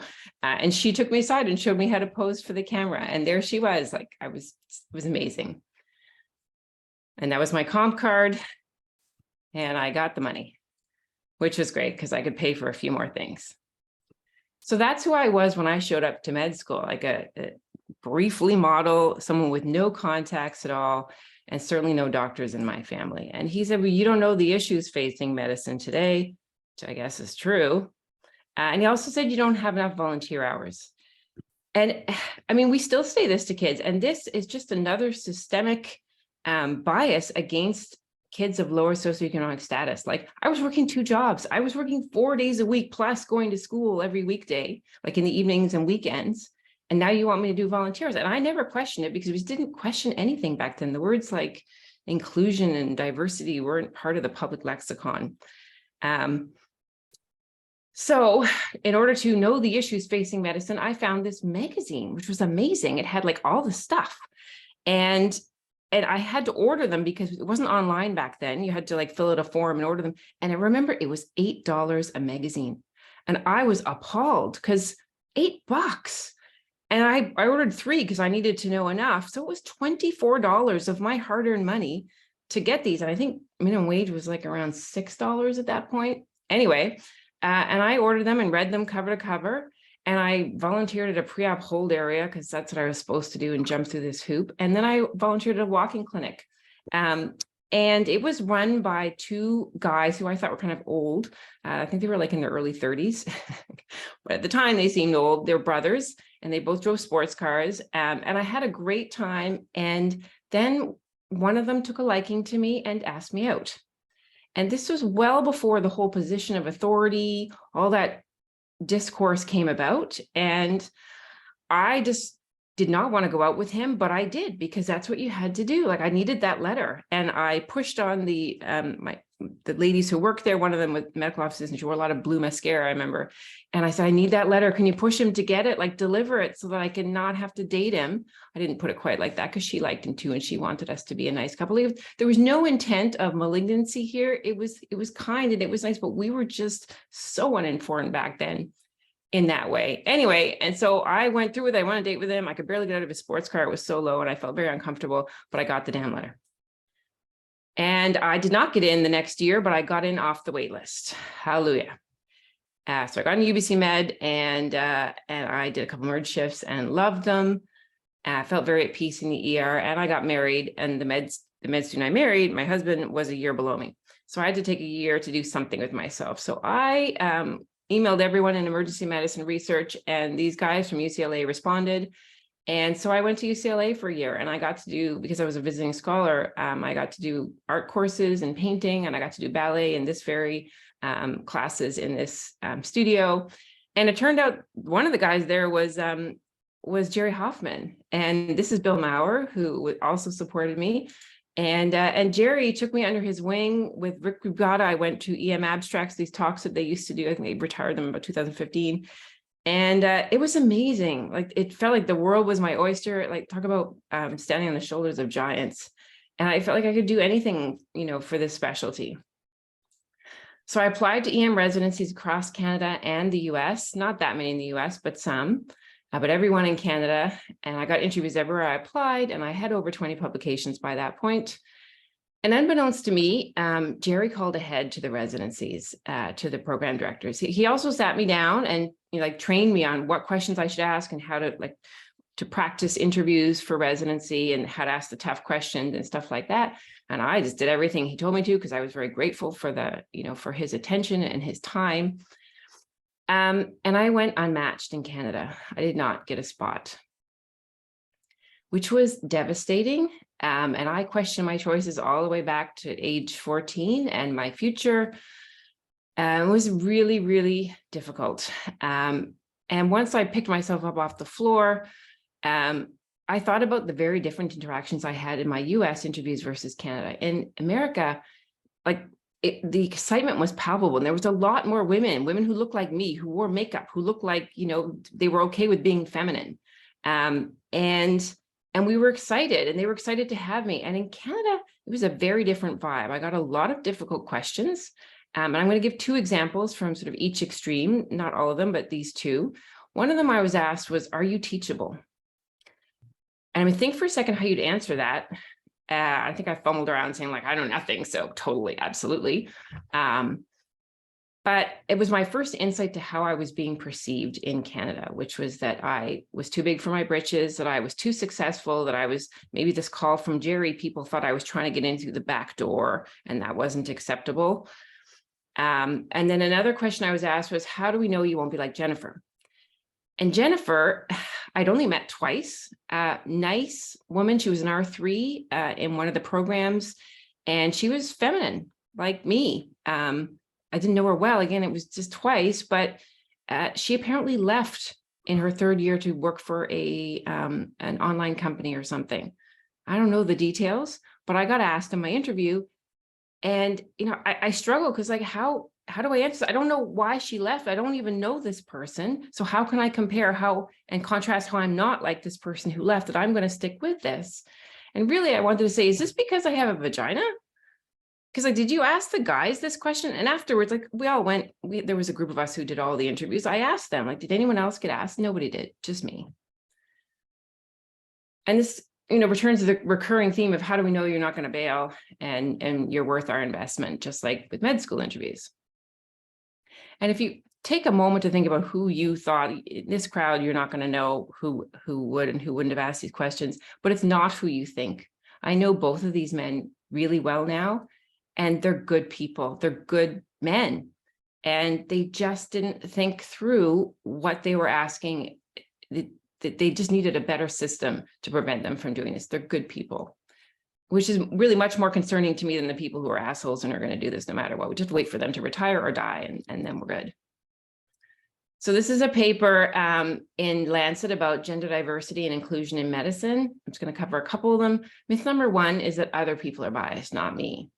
And research suggests that not only are all of us biased, but we have to be to survive. Cognitive biases and heuristics are shortcuts that allow us to meaningfully interact with other people. Otherwise, we'd be constantly overloaded with information and we'd be apoplectic all the time. We couldn't have a conversation. And when it comes to devaluing a women's contribution in masculinized settings, women can be just as biased as men. And more than changing individual attitudes, which is great, we really need systematic changes. And so we need implicit bias training, but we need more than like pressing buttons on our computer when we see different faces. We need like a skill set that actually imbues us with a way of recognizing when our biases are coming into our interactions and our questions and interviews. And we need vetted, standardized questions for which potential answers have been considered in light of a diverse set of backgrounds. So if you ask the blue-eyed people one question, that question, you also have to ask the brown-eyed people. Myth number 5 is that we have to fix women. And I'm guilty of this too, that we need to lean in, we need to negotiate better, and don't apologize. I do that at the beginning of most of my talks, but I don't do it anymore, and be more assertive. And the problem with that is that the backlash that we get when we engage in these behaviors for violating expectations and so-called feminine niceness, which is what I got, I think, pretty sure, when I asked the tough questions that Jerry told me I needed to ask and then had success in my background. So we need to change institutional norms. And norms are the conventional patterns of behavior that are considered acceptable by a social group, and people of all gender identities are under pressure to conform to those norms. And I think the biggest one in emergency medicine is the work hard, play hard. Like, honestly, I just don't want to sit on a contraption super fat that we're going super fast and at risk of falling off and getting bugs in my face. That's called a bicycle. I would much rather go to a cafe or the hotel bar and read the Sunday Review part of the New York Times, and I will meet you for a stiff drink afterwards. Like, our patients don't all want to be riding bikes super fast or, you know, being super outdoorsy people. Why do we all need to be that way? And I know that pressure is still there today because I've spoken to some women who are trying to get into emergency medicine, and they still feel the pressure to be the outdoorsy, work hard, play hard. So to finish the story, I matched in the second round to OB-GYN, and I thought about staying. I thought about, you know what, I'm done with emergency medicine and I wouldn't be here now if it weren't for Mike Scholl, who we've talked about, and he was my mentor. He wrote my letters and he was on me all the time to keep trying and to switch to U of T. And I did. And I heard Eddie was also mentioned there. We went to SAME together, I think. And finally, I was where I wanted to be, I thought, although I was still a bit unsure after everything that happened. And I met these guys. And this group, let's put them all up. They welcomed me without question, like completely and utterly. There was no, we're residents and you're a med student, because that's what I was at this time. I had none of that feeling of, ooh, who is this? They just welcomed me with open arms. And the great thing is they're the ones that are now in charge. Anyway, so that was great. In residency, I applied to Annals of Emergency Medicine, the resident editorialship. I encourage you to do that, and I won, and I had an amazing year, and now I've been a decision editor. It was about 5 years later I became a decision editor, and I've been doing that ever since. That's about 12 years. I also did my master's in clinepi in my 4th year of my 5-year residency. 2 weeks before the end of the 4th year, they still let me pass. I gave birth to these guys. And then in my 5th year, I defended my thesis in September. So moving on to infiltrating another specialty. Well, first you got to do a lot of research in their area, which is what I was doing. And don't give up when you get the rejection letters. Eventually, someone will take it. You might have to pay them. I've had a few of those. And you just publish in AFib, ED, care. And then hopefully, or you push them a little bit to invite you to be part of their panel. And, you know, kudos to the Canadians. They're the only cardiovascular group that's done this. The ESC and the AHA don't have an emergency physician. And I think we need to do this more in emergency medicine, because otherwise groups with no actual experience in the ED environment are directing our practice, or we get a vacuum. So for example, that whole procedural sedation, you know, they recommended giving the DOAC and then doing cardioverting. And I brought up, well, hey, rivaroxaban, like, you can't give it on a full stomach when you're doing procedural sedation for the electrical cardioversion. They were like, why not? Because they don't do procedural sedations. Like, that's just not their practice. So stuff like that comes up when you're all working together, and it's very symbiotic. It also gives you this rich perspective that you can bring back to emergency medicine, which we need more of that. And you get to go to their conferences, which is kind of fun. I wear a suit when I go there. So, because they make jokes about me wearing chinos. And you can get the feedback of like, the panel is about 25 people. And when I sent them an email saying, hey, what about DILT? Because there's a hypothetical interaction with a DOAC, I got an answer within 2 hours from 15 people, and none of them worry about it. So that's also pretty amazing to have. I will say it's not always easy. Sometimes, it's a vote, and we vote on, I don't agree with how we're doing this in the ED, and then everyone over, I'm outvoted, and my name is on this paper and it says something that I don't agree with. So you kind of have to accept that and pick and choose your battles. Okay, we're at the end. So the takeaways. Number 1 is resilience. Get back up again when things, more than wrong. Like, you just got to keep going. That's life, and it sucks. But if I made it to the Cape plenary, opening plenary, so can all of you. Now, that said, maybe it shouldn't be quite so bloody hard. And women and maybe minorities, I again, can't really directly speak, but I would hypothesize, we're told that we have to work twice as hard to get in. So when we do, don't knock us down for doing that. Let's actively avoid the nail that sticks out gets hammered down. And instead, let's embrace those achievements. Let's capitalize them like the Americans do. And we need to establish policies that counteract implicit biases around gender norms that we follow. The other R, other than resilience, is relationships. My daughter said it has to be 3 R's. And relationships, mentors, like mentors or sponsors, whatever you want to call them. If your mentor is not sponsoring you, they're not really a mentor in my mind. But anyway, makes a huge difference. Mentees for inspiration are amazing. My junior scientists, my residents, there's Frederic. It's amazing. And your colleagues, including those in other fields, and cross collaboration really can pay great dividends. And repay it when you can. So if you're ever on a committee or in a situation where your trainee is like, there's no answer, they're not going to say, they shouldn't have to say, you're the one, because they can't really knock me down now unless I do something terribly egregious, which I'm not planning on doing. I need to speak up for that person who was me at one point. So this is my daughter's, my last slide, don't worry. And those of you who have children or who will have children, if you're in the maternal role, the term maternal guilt will infiltrate everything that you do. And especially when you're, working ER shifts and you're programming late at night and you're not home a lot. And when she was about 4, I had a keyboard that I had to take back to the store because I don't know, it was broken or something. So she came with me. She sat in the back seat in her booster chair. And I think she was 3 or 4. And we were driving there, and I could hear her tapping away super fast, click, click, click, click, click, super fast. I thought, oh, so cute. She's playing secretary.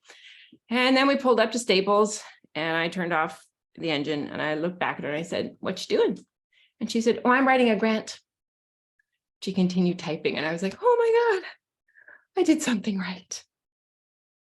So whenever you feel that guilt, it all pays off in the end, I think. At least I think it did. All right, that's it. Stop screen sharing. Thank you, Claire, for doing really double duty and providing some insight into your research. And the comment actually from Suneel is that the CMAG article is really practice changing. So worth the read. And the link is in the chat.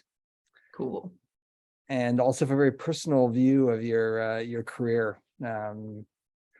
And the barriers and how you overcame them, which is great. Any questions for Claire? We're a little over time, but Sorry. No, it's okay. We'll take a couple of questions and then go for a little break. Well, I have some comments. Well, first of all, thank you for coming, Claire. That was a very, very good talk. I think as a program director, I just want to tell my resident here that I met you because I went to do toxicology in New York. Some residents don't want to go away. They want to stay in Canada. And I think, I met you, I met Suneel. I think when you go away, you meet a lot of people that otherwise, we would not have crossed paths together. And then after that, you stay friends for the rest of your life. So, yeah. So don't be afraid, the resident, don't be afraid to go away and to meet friends. Okay, it's not only the toxicology part, let's say for toxicology, but let's say for trauma somewhere else, I think you'll make friends for life. And I think this is what medicine is all about. And now regarding just research, Claire, what would you tell the resident how to choose a subject? I think it's always a big thing. I mean, you found your niche in AFib, which is exceptional, which is great. But they start as R1 or as maybe Med 4, and they have no clue what to do. Yeah. Do you have a little advice for them? It's tough in emergency medicine. I say to junior scientists now all the time, like, that's our Achilles heel. We like everything and we want to try doing everything. And the rest of the world wants to box us into something. I can remember Mike Schul looking at what I was doing like about 3 years in, and there was so many different things. There was education, there was AMIs, all this stuff. And he said, eventually something's going to click. And the click was for AFib. I would say that I did like cardiology to begin with, and I gave myself this criteria of it's got to be something relatively common so I can get money for it and be funded, because funding's a big deal. And so heart and stroke, they got money, thank God. And I don't want to go up against someone who's already doing stuff. And unfortunately, like then Ian Steele went into AFib like 3 years later. I don't know what happened there. I never meant to try and overlap with him, but anyway, it all worked out. So something that's common, something that no one else is doing. And then you just have all these questions. And once you start publishing, it's kind of a miracle. Like you become the world expert in this area. Like I didn't really mean to do that, but now I am, because no one else asked those questions and looked at it.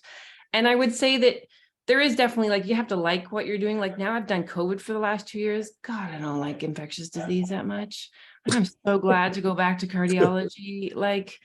Yeah, I did it. And it was exciting the first 3 months. And then I realized, yeah, I actually do kind of like AFib and the arrhythmia part of it and the electrical stuff, other than when it gets to physics. So common, so fundable, something you like and can stick with, but you do need to pick something, because otherwise you're going to be, I usually have a second as well. I did cancer, a little bit of cancer on the side. But now I'm so overwhelmed with work with AFib that I mostly stick with that. And I think the other question, your not your preceptors, but people that you're your mentors, do they need to be always emerge based, or let's say you could take a cardiologist or someone oncologist? The thing about doing a master's is you meet people in other fields that they'll be friends for life, same kind of thing. And then it's that whole sponsorship thing. I think Paul Dorian, who's a well-known cardiologist, asked Glenn Bandier, who is my residency director, do you have anyone interested in AFib, scientist-wise, or looking to go into that? And then he introduced me, and he put my name forward for the CCS Young Investigator of the Year award. The cardiologist gave me their Young Investigator award. And he was the one who invited me onto the CCS primary fib panel, along with a couple others. Although by that point I had 30 publications. But it's all about those relationships and putting yourself out there. And definitely, I didn't have any women mentors, but that doesn't matter. I have this group of women who I get together who are all clinician scientists. The emerge women get together and we talk about one set of things. And then the clinician scientist women, we get together and we have it's so helpful to have this support group of people who have 3 kids and they're juggling everything and dropping stuff.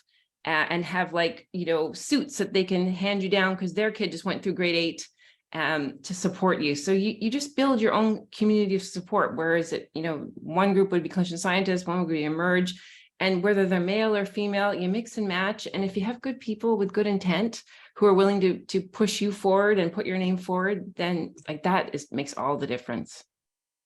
Great. Well, thank you so much, Claire, for being here today with us. My pleasure. I think our resident will learn a lot, and I think I really your resilience was amazing, because I think sometimes you hit a wall and you think the whole world will just collapse, but I think your resilience just will inspire a lot of my residents. Great, that would be wonderful. Thanks, Claire. That's a great summary. I just a couple of observations before we go to a very short break. And then move on to our next speaker, Andrew McRae. First of all, some of the same names keep on coming up, partly when you look at the names on the paper. So actually the Canadian emergency medicine research community is actually quite interconnected. So it looks like, and there's structure there at CAPE to do that as well, right? So there is support and peer support. The importance of mentorship has come up over and over again, and not just mentorship in terms of being inspired by somebody or coached by somebody. It's a sponsorship of somebody in a position of authority to actually say, you can do this, and you should apply for this. And so it goes beyond just mentorship. It's actually that encouragement and putting people forward for positions. And then final comment is really for the program and for Vincent as we head into CARM season.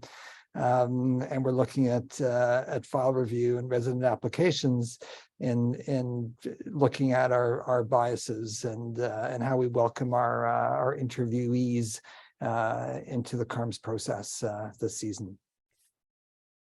So with that, we'll take a short 5-minute break. I think that's okay, Andrew, if we start at 10:23. All right. 5-minute break, and we'll come back. Thank you.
Morning, Andrew.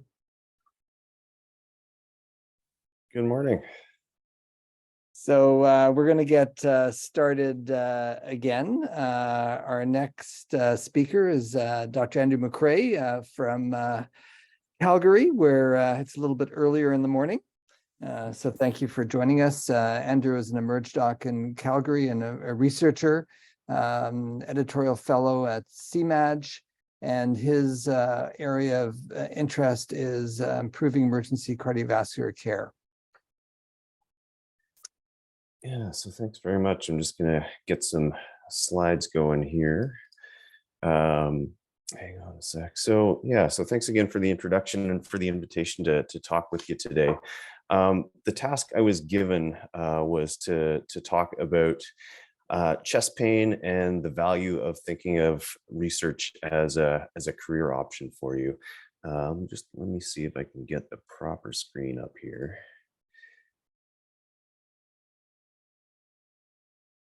There we go, I think.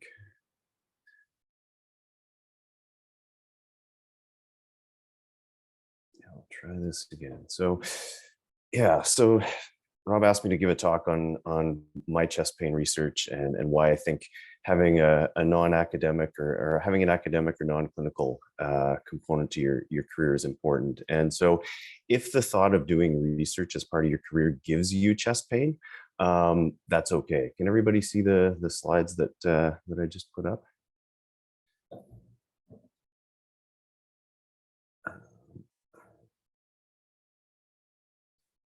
So my hope for today is that in sharing my story is that the value of having an academic or non-clinical component to your career resonates with you and something that, that you might think about in the long term. So I want to emphasize a few points.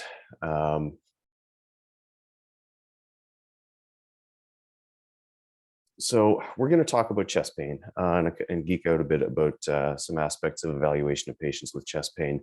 But I want to talk more in general terms about why non-clinical academic work can be rewarding and how it can be, especially if it's driven by your own personal sense of purpose. And we're going to talk about how doing non-clinical work that's consistent with your personal sense of purpose can give you really immense, tremendous career satisfaction. And having a sense of what fulfills you the most is really going to help you navigate rough patches in your career and help you make decisions about what to pursue and what to say no to. And finally, I'm going to put in a plug for investing in some additional training so that you have the toolbox to pursue opportunities and challenges that are inevitably going to come your way. So because this is an educational talk, I do need to make a couple of disclosures. I've received research funding from both the federal government and from industry, and I have the intellectual bias that comes from working as an academic physician for about 15 years. I've drank the Kool-Aid on the value of doing academic and non-clinical work as part of my professional life, and I hope I can convince you doing the same.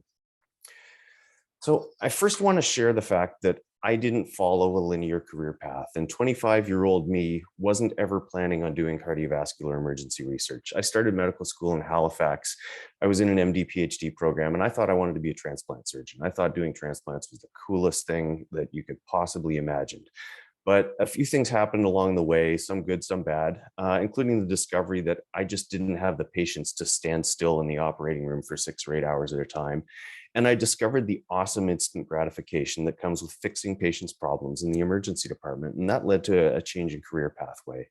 I was fortunate enough to link up with a scholar who was interested in the ethical issues related to doing resuscitation research in the emergency department. So I wrote some papers on the ethics of doing resuscitation research and when it's okay not to ask for a patient's consent for randomization in resuscitation randomized controlled trials.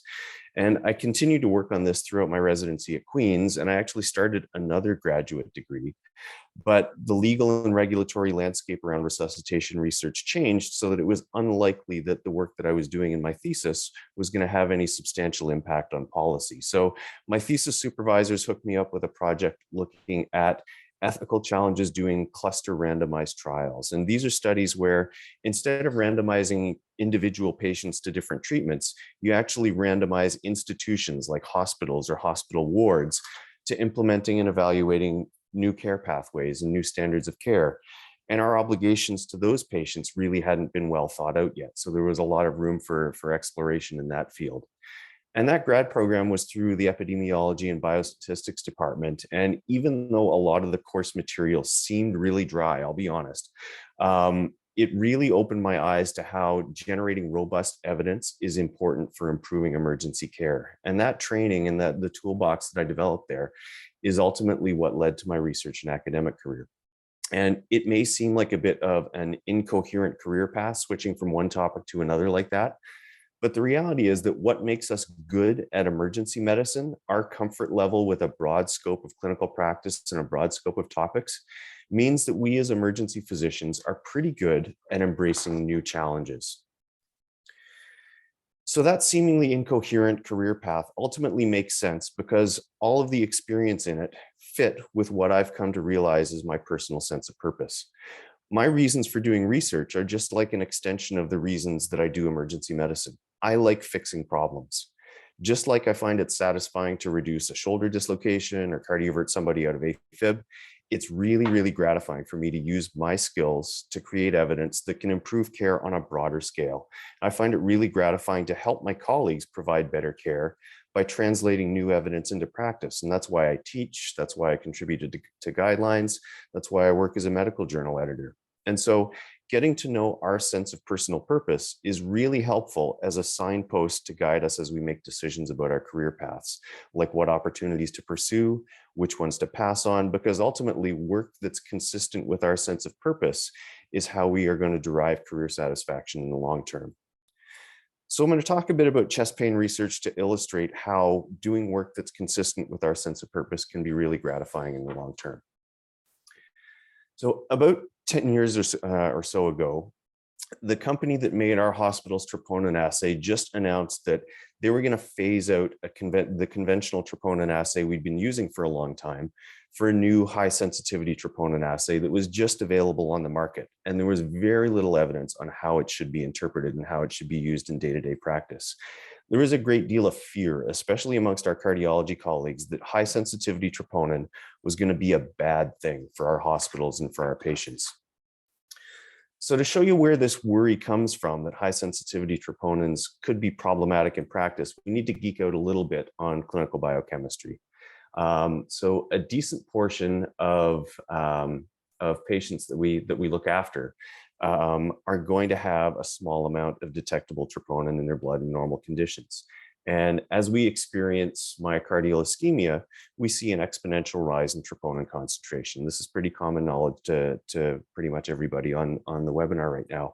And the universal definition of MI tells us that if a patient has symptoms consistent with ischemia and a troponin concentration higher than the 99th percentile of a normal population, that's diagnostic of myocardial infarction.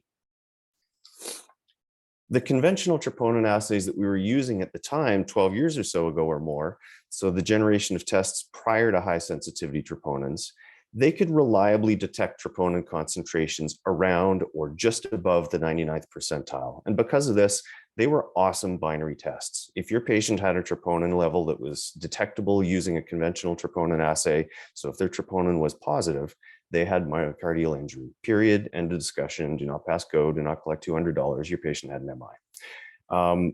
The downside is that their sensitivity, especially early on in the patient's presentation, wasn't that great. So in using conventional troponins, you needed to do serial troponin testing 6 hours or more after the onset of symptoms to be able to reliably rule out myocardial injury.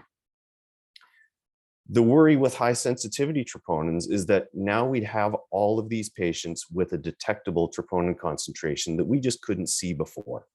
And since we were used to using troponin as a binary test, the worry was that we'd be overcalling myocardial infarction, leading to overconsultation, unnecessary admissions, worsening crowding, and patient complications. And so addressing that evidence gap on how to best use high sensitivity troponins was a challenge and an opportunity that was consistent with my personal purpose. And I had the skills and training to do it. And so that's how this became my focus for the next few years.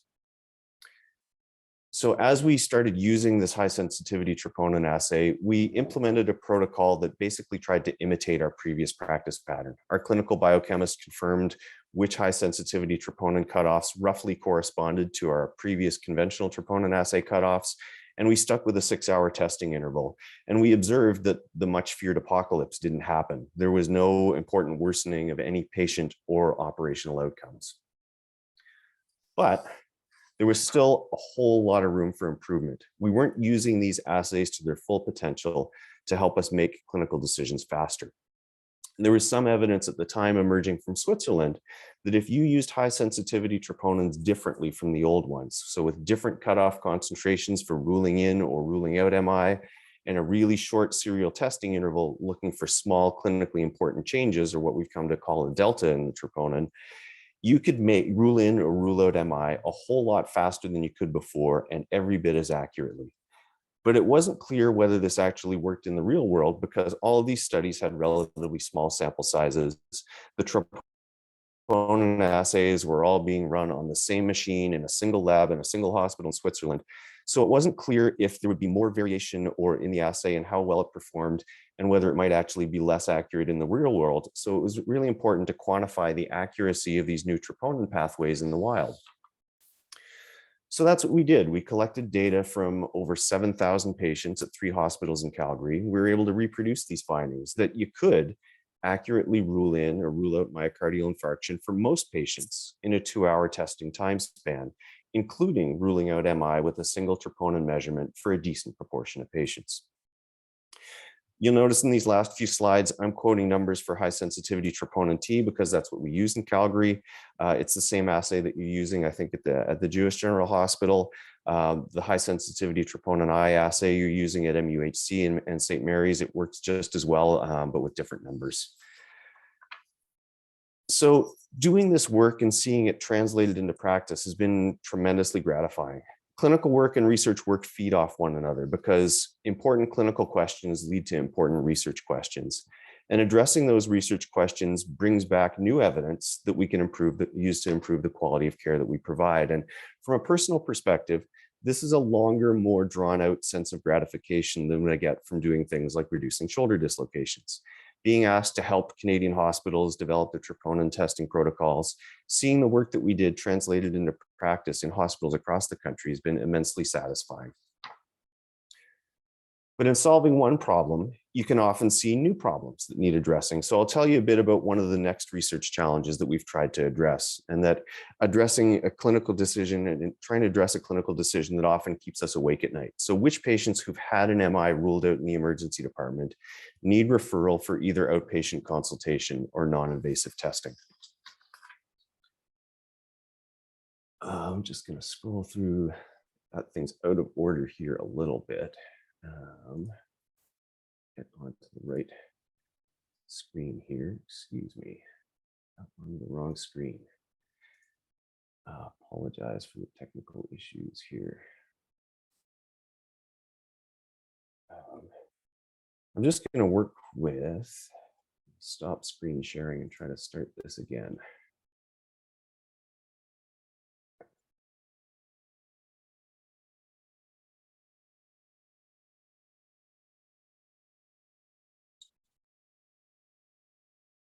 So we know in patients who've had high sensitivity troponins ruled out using, or who had MI using, ruled out using high sensitivity troponins, that the risk of a 30-day major adverse event is really, really low. And so it's an open question which patients actually need non-invasive testing after they've had an MI ruled out using high sensitivity troponins.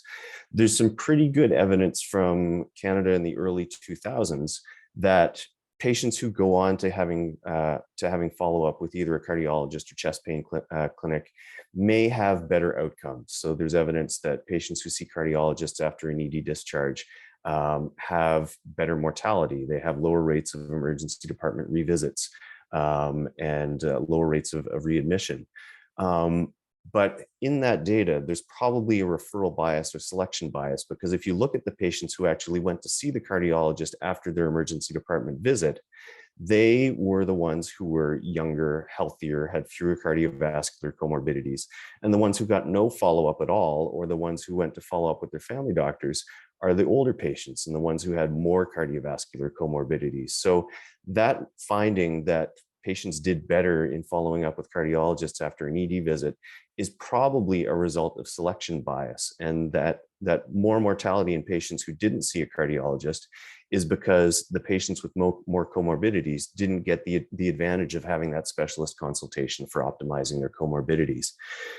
There's also more evidence of the United States that in their big insurance databases, that doing non-invasive testing for patients who've had MI ruled out using troponin assays really adds little to their outcomes. So it doesn't save lives, it doesn't reduce the risk of subsequent myocardial infarctions. It just increases the risk of needing non-invasive angiograms and the amount of time they spend like in hospital. So the take-home message is that patients with low-risk, high-sensitivity troponin results, their 30-day adverse cardiac event rate is probably quite small. And so we often use risk stratification scores like the heart score to try to help us make decisions on who's going to need follow-up after an emergency department encounter. And I'm going to pick on the heart score a little bit, not because it's better or worse than any risk score that's out there, but because it's widely used. And one underappreciated problem with heart and other risk scores is that they just weren't developed to answer the question that we're asking. They weren't developed to answer the question, do patients with low troponin values need further non-invasive testing? So heart and scores like it were designed to identify patients with acute coronary syndromes on the index emergency department visit. They start with a population of undifferentiated chest pain, basically any patient who doesn't have a STEMI when they walk through the door. And they use an outcome like 30 days or 6-week major adverse cardiac events as a surrogate outcome for, do they have an acute coronary syndrome, including a troponin-proven MI on their initial emergency department visit. And they go through a bunch of calculations to try to identify patients who are at low risk, or those who probably don't need more testing, and those who might. But again, the outcome they're seeking to identify is any acute coronary syndrome on the initial visit, including a troponin-proven MI. And those troponin-proven MIs are actually most of their outcomes. So these risk scores are seeking to answer a question that we never actually asked in real-world clinical practice. Here's probably a better representation of what we actually do in the emergency department. We start with all comers or all patients with chest pain or symptoms of coronary disease. One of the first things that we do is looking for ECG changes that are diagnostic of ischemia. And so not just STEMIs, but any of the ECG variants that we know can be diagnostic of acute coronary occlusion, or even dynamic ECG changes that might be highly suggestive of ischemia. And then after looking at patients' ECGs or serial ECGs, we do troponin testing to identify those patients with myocardial ischemia. And because these are patients with objective evidence that's diagnostic of ischemia, they don't need a risk score. They need an angiogram. We also identify patients who have a clear non-coronary cause for their symptoms, like PE, dissection, pancreatitis, and so on. So what we're left with here is a much smaller undifferentiated population at risk than the populations who were used to develop and validate the heart score and other chest pain risk scores. And because we've identified most of the serious causes using ECG and troponin testing, the number of patients who are going to go on to have bad outcomes is much, much smaller. So in making decisions about follow-up, we're trying to decide which patients are low risk and which ones aren't low risk. And in the high sensitivity troponin era, most of these patients are at very low risk, and the number of patients who are at indeterminate or potentially high risk is much, much smaller. And the number of bad outcomes we're trying to identify is much, much smaller as well. So what happens when you try to apply the heart score to lower risk populations of patients who've already had MI ruled out using high sensitivity troponin? And I'm going to tell you about a systematic review that we just completed that was actually just accepted to the Canadian Journal of Cardiology a couple of days ago. The heavy lifting on this study was done by Connor O'Reilly, who was a master's student with me. He's now a medical student in the midst of the CARMS process. So Vincent, if you're listening, he's awesome. Keep an eye out for him. We systematically reviewed the entire chest pain risk score literature. and only identified 6 studies in total that validated risk scores in patients who'd had an MI ruled out using high sensitivity troponins. And to summarize things, the overall event rate in this population was really, really low. And the sensitivity and specificity of these risk scores in this population were sufficiently low that if you routinely use heart or TIMI or other risk scores in patients after ruling out MI with a high sensitivity troponin, you're probably going to overestimate their risk and overtest your patients without picking up any more cases of symptomatic coronary disease. So we can talk a little bit more about chest pain and the implications of that in the Q&A period if you want, but I want to get back to the real reason that I'm talking with you today. That systematic review came out of my personal sense of purpose, which is to develop and translate evidence that helps us provide the best possible cardiovascular care. I want to see us make the best use of cardiovascular testing resources possible to help the right patient get the right test or no test at the right time. Now, having a good grasp on your sense of purpose is really helpful in deciding what professional activities to take on and when. In other words, when to say no and when to say yes. We often give trainees advice that you need to say no all the time to protect your time better, but the reality is it's hard to make a difference if you don't say yes at least once or twice in your career. And so having a clear sense of purpose can really help you in making those decisions and deciding what opportunities to pursue. And this is a whole other topic, but knowing your sense of purpose can also help you through setbacks and rough patches that you're inevitably going to encounter in your career. But clarifying your sense of purpose isn't always easy. It takes a lot of reflection on your past successes and your hardships. It takes a lot of reflection on what you personally find satisfying and what you don't like doing. And your sense of purpose might evolve over time as your professional and your personal circumstances change. So reflecting on your sense of purpose, it's helpful to have good mentors. And when I've made consequential career decisions, I've also used professional career and performance coaches to try to really clarify my why and why I do things to help me make the best choice possible for myself and for my loved ones. Finally, I want to put in a plug for doing some additional non-clinical training. There's really good evidence that having a non-clinical component to your professional life reduces the risk of burnout. It prolongs careers in emergency training. Additional training, and I think especially in a field like ClinEpi or public health, can help you take advantages that are to develop a professional niche for yourself. It'll also make you a better clinician because you can critically appraise new evidence. It'll make you a better teacher because you can do more than just teach the components of the heart score. You can teach why or why it might not be a good tool to use for the patient in front of you or for a patient that a trainee is seeing. And whatever non-clinical role you take on, whether it's a leadership role, an educational role, EMS, any kind of subspecialty leadership role, it'll help you make good decisions in that professional role. So these are my main messages for today. Getting to know what you find gratifying and doing that as part of your professional career is really the key to professional satisfaction. I think it's important to normalize the fact that careers and career plans are going to evolve over time, and having that good sense of why you do things is going to help you decide when to embark on new challenges. And emergency physicians, by definition, are intellectually nimble people. And so if you invest in yourself and if you give yourself an intellectual toolbox that you can use in a broad range of roles and context, you can do anything. You can make a huge difference. So I wish you all the best, and I'm going to close with that. And apologies again for the technical difficulties. I hope I hope some of this resonated with you, and I'm looking forward to talking with you a bit more. Great, thanks, Andrew, for giving us some insight into your research and the clinical applications and your motivations for doing what you do. I'm going to open it up for questions, so you can either unmute yourself or put your question in the chat. So I might have one actually that's very quite granular, related to comment on selection bias for follow-up of low-risk patients. So the young patients who get follow-up with cardiology and the older patients that get follow-up with their family physician, where do you think that selection bias comes from? Is it a referral bias that we're more worried about young people and therefore we tend to refer them to cardiology, and we send the older people to their family doctors. So is it a bit of an ageism, or do you think there are barriers to older people accessing care in our hospitals?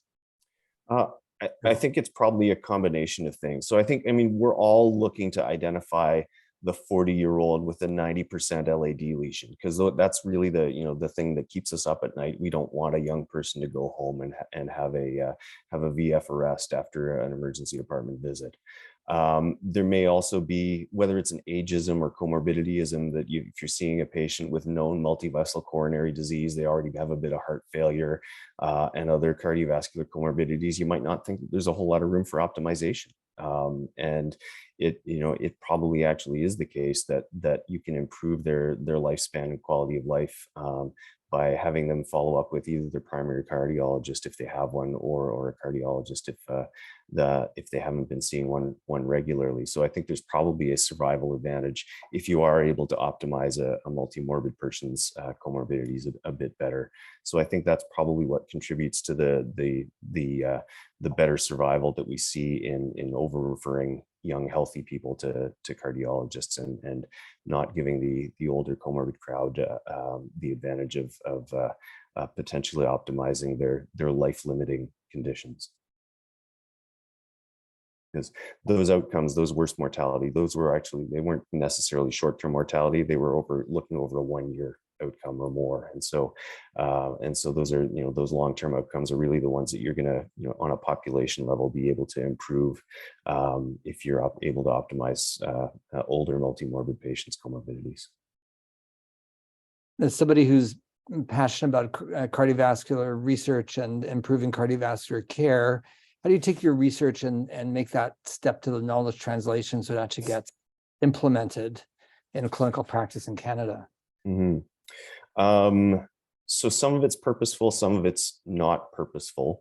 After doing a bunch of the troponin research, different hospitals, as they were implementing high sensitivity troponins, they reached out for specific advice. There's been educational opportunities through giving talks at CAPE. I'm deliberately trying to work on either getting CAPE or the Canadian Cardiovascular Society to update some chest pain guidelines. And so that's taking some deliberate pushing on my part, because you're right, translating, evidence isn't helpful unless it's translated. So doing that work. And there are other people who do a really great job of translating knowledge. People like Anton Hellman, who do EM Cases podcasts, and so reaching out to those people who do knowledge translation as as kind of their major professional gig, and partnering with them to try to get most recent evidence into people's hands is a really helpful avenue as well.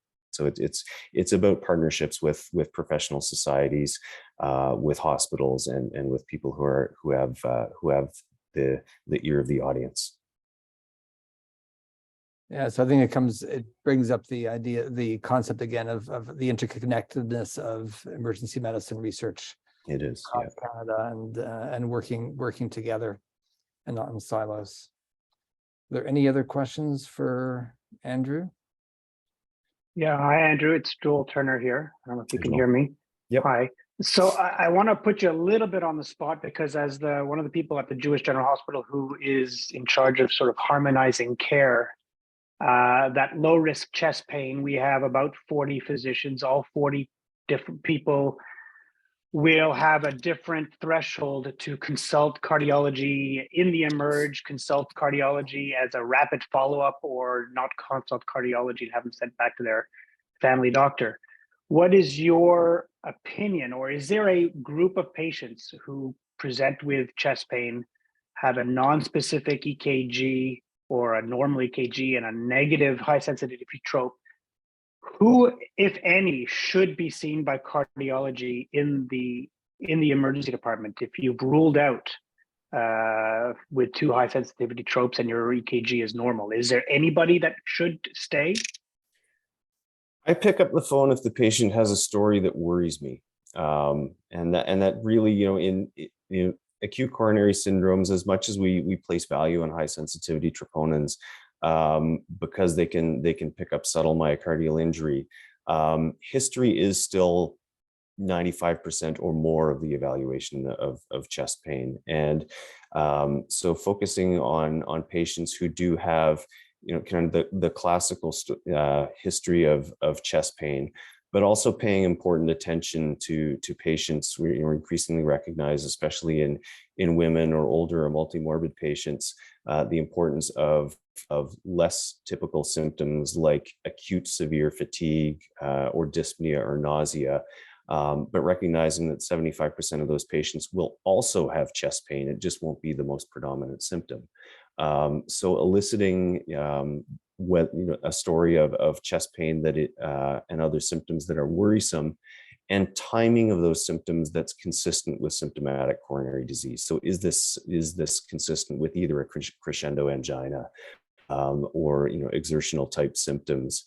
I'm less worried about patients who are obviously having a few seconds of pain, or patients who had pain for 3 days straight, but patients whose history is consistent with symptomatic coronary disease, and especially if they have non-diagnostic or non-reassuring ECGs, or troponin concentrations that are in the non-diagnostic range. So they don't have a delta that's going to let you rule them out, but they don't have a clear rule in delta. Those are the patients that I'm talking to cardiology on the day of their emergency department visit.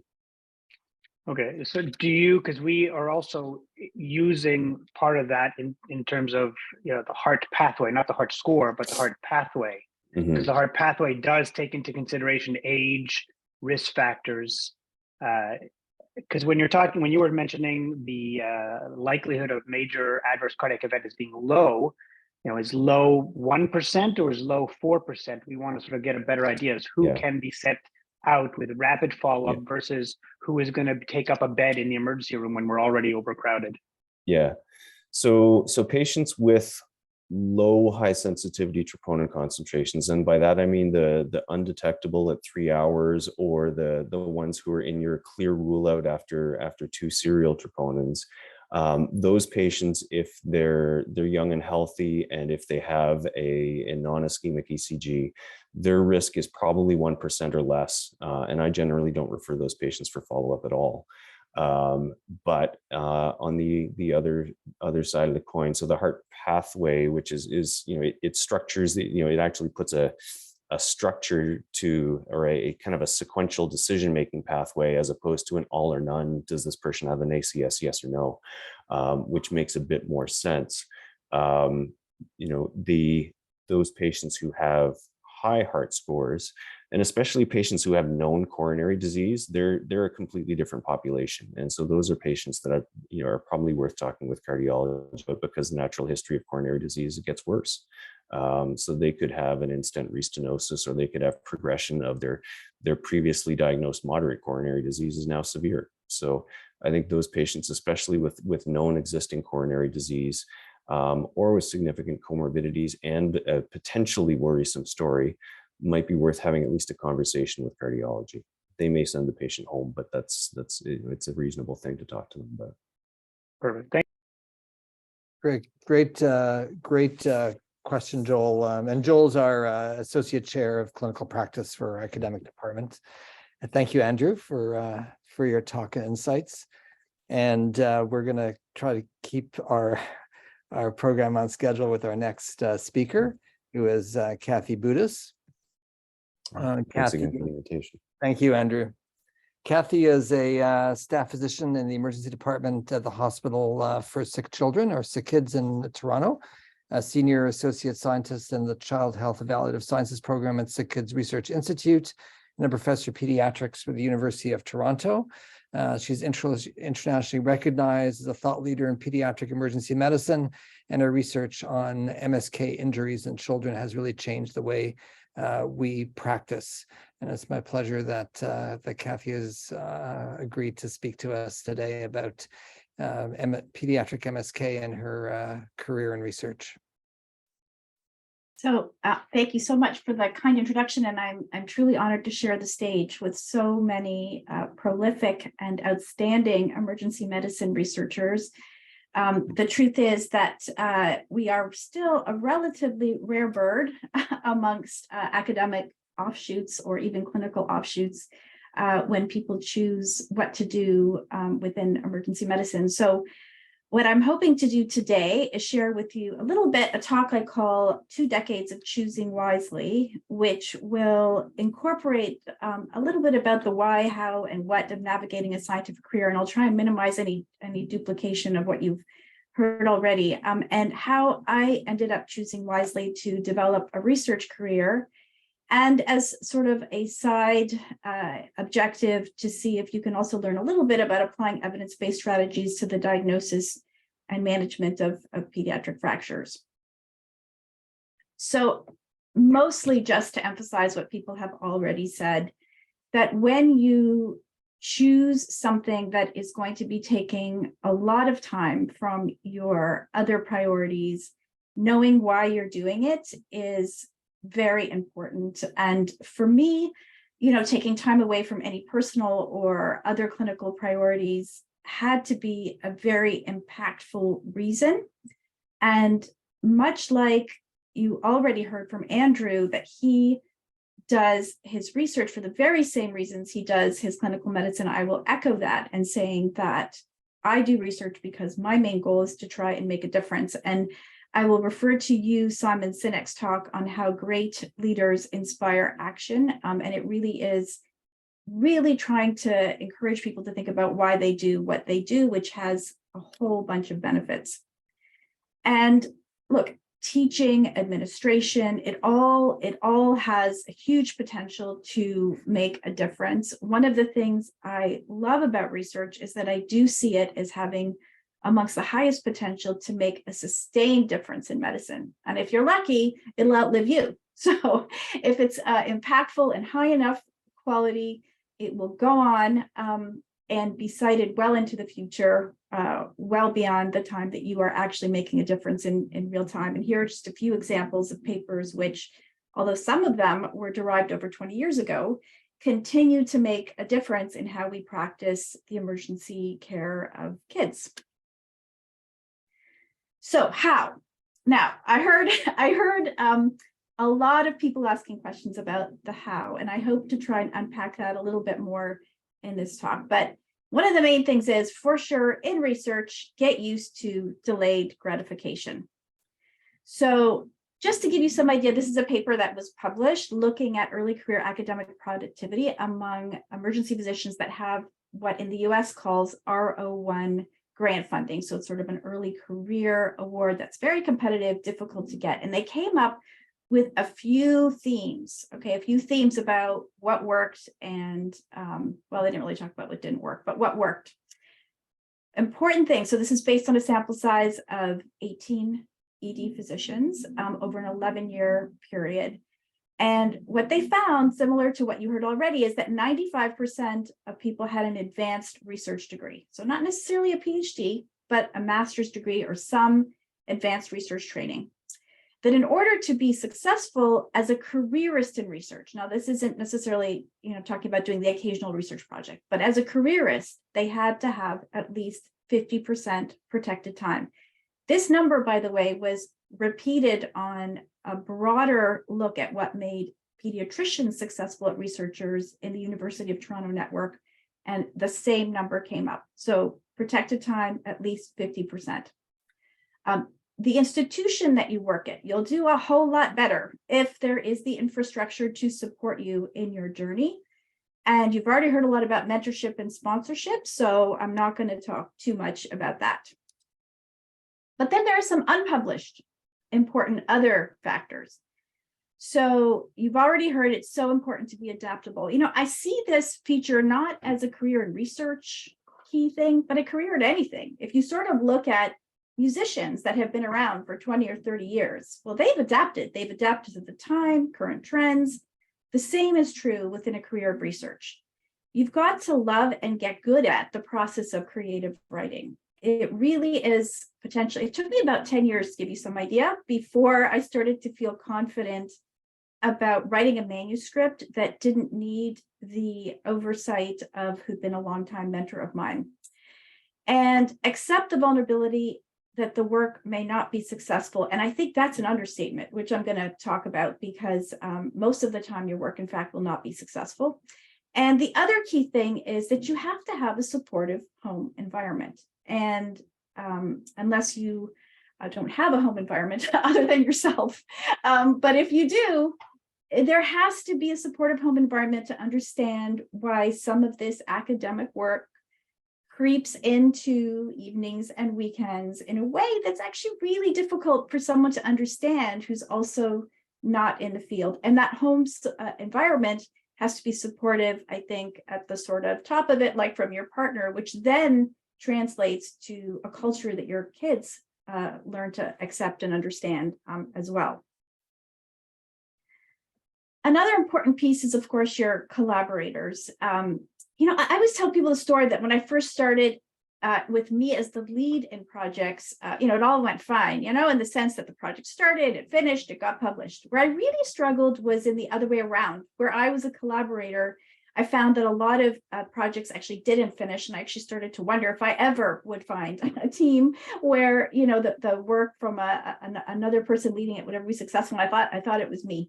But actually, it turns out that choosing your collaborators, whether you are a collaborator on a project or leading a project with numerous collaborators, is something that you learn as well. I mean, that took several failed relationships for me to figure out which are people who I align with and have similar work ethic and similar priorities for getting academic work done. And I think the panacea actually of that is actually having what I call an academic partner. I have my clinical research platform where essentially it is usually me at the helm, and then having collaborators that help in the intellectual development and recruitment. But to actually have an academic partner, someone who stands at the top with you at that very effortful leadership, I think is a gift. My education research platform, I have Martin Pusick, who's the person in the gray t-shirt, who's an education scientist now at Harvard. And then actually my husband has sort of joined in as well, given his area of IT and software engineering. And we all together support all projects that come about from the education research project. And it's just a lot more fun than the other way around, where I tend to be doing most of the driving on my own in my clinical research area. And there's this great book by Michael Lewis called The Undoing Project. And I don't know if any of you have heard of it or read it, but I really enjoyed that, because it talks about how fragile, in fact, academic partnership can also be. And that really, for it to be successful, people have to have shared values, and the mission and the relationship has to be a priority. It's also important that people see the world differently, but not so differently that you can't ultimately agree on how to move forward. And work has to be fun. I mean, a number of times we've just laughed, and to the point where we had tears in our eyes during many of our discussions is also very helpful. And of course, people have to be willing to share the leadership on manuscripts and grants as you proceed. So then there's the what, and of course, what matters to promotion committees. It's the papers, it's the grants, it's the awards. These are things that you for sure will be measured on, and they can certainly take on an importance that can be soul destroying if people end up focusing entirely on the output. And it is, and I don't mean to undermine how difficult it is to not pay attention to that, because especially if you have over 50% protected time, people are really watching those outcomes and whether or not you deserve to continue having that protected time. But I think the key thing is that really the measurable outcomes are, although they are what people see, and it is what's going to get you these invited talks, and it is going to, bring you a lot of promise. It's really to remind yourself as you go that it cannot be the driving force for doing what you do. So let's talk a little bit about the failure. That one little sentence I included earlier was a massive understatement of exactly how often people fail. So I remember when I went to a brunch early on that was hosted by the head of our research institute, and she said to me, you know what, how do you think we can make emergency research better? And I said, I don't know if I'm going to survive in emergency research. I don't know that I do all that well. I submit, about 3 grants, and of those 3 grants, only 1 gets funded. And she goes, what? 33% funding rate? She goes, that's actually really good. That's actually really good, even for established researchers. And just this little image that you see on the right here, people have started to talk about their CV of failures. And the reason why they do that is because people are often speaking about their successes. And essentially that's what you see, on your CV is a documentation of your successes. But what you don't see in research is people's failures. And so this is a very nice little picture graphic of a physicist, a very successful physicist at Stanford, who detailed all the grants that she submitted in a 6-year period. Now, she's a full professor in physics. Okay, so she's already, at the top. And of the 62 grants, only 9, in fact, got funded. The red dots are the failures, the greens are the successes. Now, unless you kind of understand that it's not you, it is just the process of research, it can get really disheartening. And because of that, people who try and enter a research career, there's a high attrition rate. And about 50% leave, in fact, within a 5-year period, either to support other people's research programs or to do other things entirely, take on administrative positions and various other things. But I think the main thing is just to know that this high failure rate is just part of the process. But the great thing is, it may be high stakes, but it is also high rewards. And if there really probably isn't any other academic niche that provides you with the flexibility, the academic freedom, the ability to do whatever you decide to study next around discovery and change. There is an international community that gets built, the travels, the doing good, and the scholarship that you produce, which is manuscripts and grants, tends to carry with it the highest academic currency for things like promotion and awards, and even, oddly enough, administrative positions. Sometimes you might wonder, division head leader should be based on much more than grants and publications, but oftentimes it's foundational in how people get selected for these types of roles. And although this particular article was written by someone in molecular biology, I loved it actually because it nicely encapsulated how a career as an academic scientist can be a wonderful life. So the start of my career, I don't know how many of you do what I do, but I started off, I had to do this research project as a fellow, much like some of your other speakers. I actually never saw myself doing research as a career, and I definitely didn't go into emergency medicine to study ankle injuries. It just isn't on the list of things that people think of when they prioritize a career in emergency medicine. And I actually did my best to not do this project, but I had a very tenacious mentor, and she was hooked on this idea that we could derive a clinical decision rule for children who present with ankle injuries that would be more specific to kids than the existing Ottawa ankle rule. And one of the things I want to make a point here is that practice-changing work, especially when you're trying to de-escalate care, often takes years of investment. So just that specific example alone. As I mentioned, I started as a fellow. So this, although it got published in 2001, I actually started it in like 1997 to give you some idea. And the original validation study got published in 2001. And then it took several other studies, one of which was a multi-center implementation study published in 2015 for this rule to start to get noticed. If you look at Ian Steele's journey of the Ottawa ankle rules, it is actually very similar. We all know it, especially this current generation would know it as a thing. But if you look at his journey of his original work on it and the multiple publications, and then finally the JAMA publication, it was at least a decade before it actually started to make a splash and started to be used. The other thing is, it wasn't inherently obvious to me how I was going to make a career from pediatric ankle injuries. And I really struggled with that. And it's sort of one of the earlier questions was, how do you know what you're going to study? I think I was very fortunate. I had a very mature and wise mentor early on, Dr. Suzanne Chu, who said to me, do not worry, depth comes with time. So I stopped worrying and I just hoped other research ideas would come about. But of course it did, because with the publication of that first ankle rule, questions from the clinical audience came about as to other things we could refine to make people feel more secure in using the rule.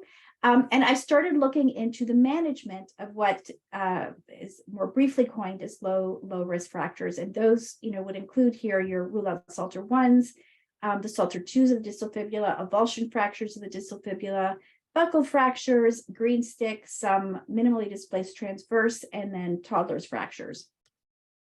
And essentially it led to a platform of many studies, most of which had a similar design, where you take what is current standard of care for management for these very low risk, excellent prognosis injuries, and you randomize them from what is standard of care to casting to removable devices, and encouraging patients to return to activities as gauged by their symptoms rather than a prescribed period of time. And essentially the theme there, the outcomes are the same so far for all of the areas that we've looked at. And essentially removable devices tend to be superior, at least equivalent to a cast with respect to recovery, patient preferences, and often there was cost savings at the level of the healthcare system as well.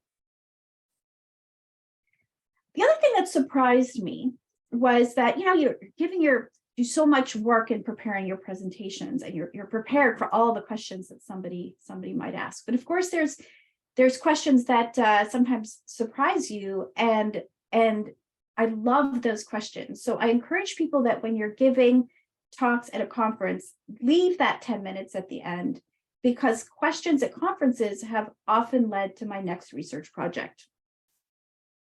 And, when I was giving that talk on, cast versus brace on low risk ankle injuries or low risk ankle fractures, one of the members in the audience said to me, well, how do you know that a lot of the cases you enrolled weren't sprain injuries? I said, what do you mean? I mean, we all have accepted that like the weakest part of the musculoskeletal system is the growth plate. This has been talked about for over 50 years. And if a child twists their ankle, they don't get sprains, they get a fracture through the growth plate. But it got me wondering, maybe there was something to that person's point. I mean, how do we actually know? Because the X-ray is negative. And the only way to find out is actually to do MRI imaging. And so we did a 2-site study with Joe and sick kids, where we took kids who had that clinical presentation and we did MRI imaging, and we found out, in fact, the vast majority of these kids were sprains. And then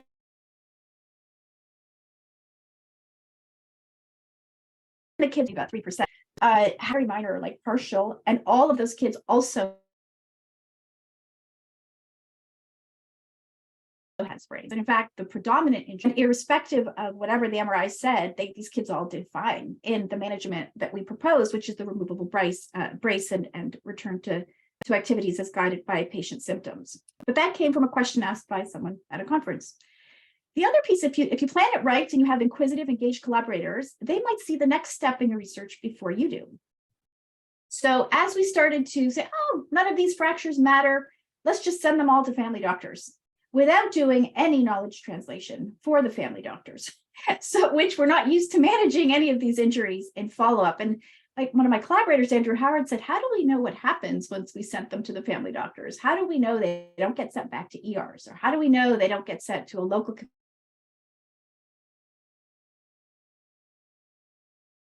orthopedic surgeon?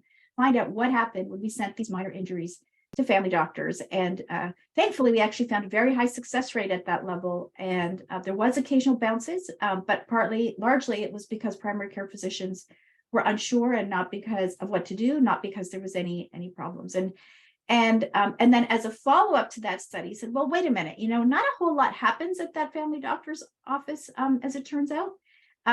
So is a family doctor or primary care physician follow-up needed at all for these injuries? And so we did a specific study with the distal radius buccal fractures in that regard, and found that in fact, the vast majority of people didn't really gain anything by going for any scheduled follow-up. And that if people wanted to, for whatever reason, expanded intraoperative guidance, or maybe they got a rash from the device they were using, that was probably the advice that could be given at the level of the emergency department. So some reference to knowledge translation, because we talked a little bit about that just at the end of, there was a question at the end of the last talk.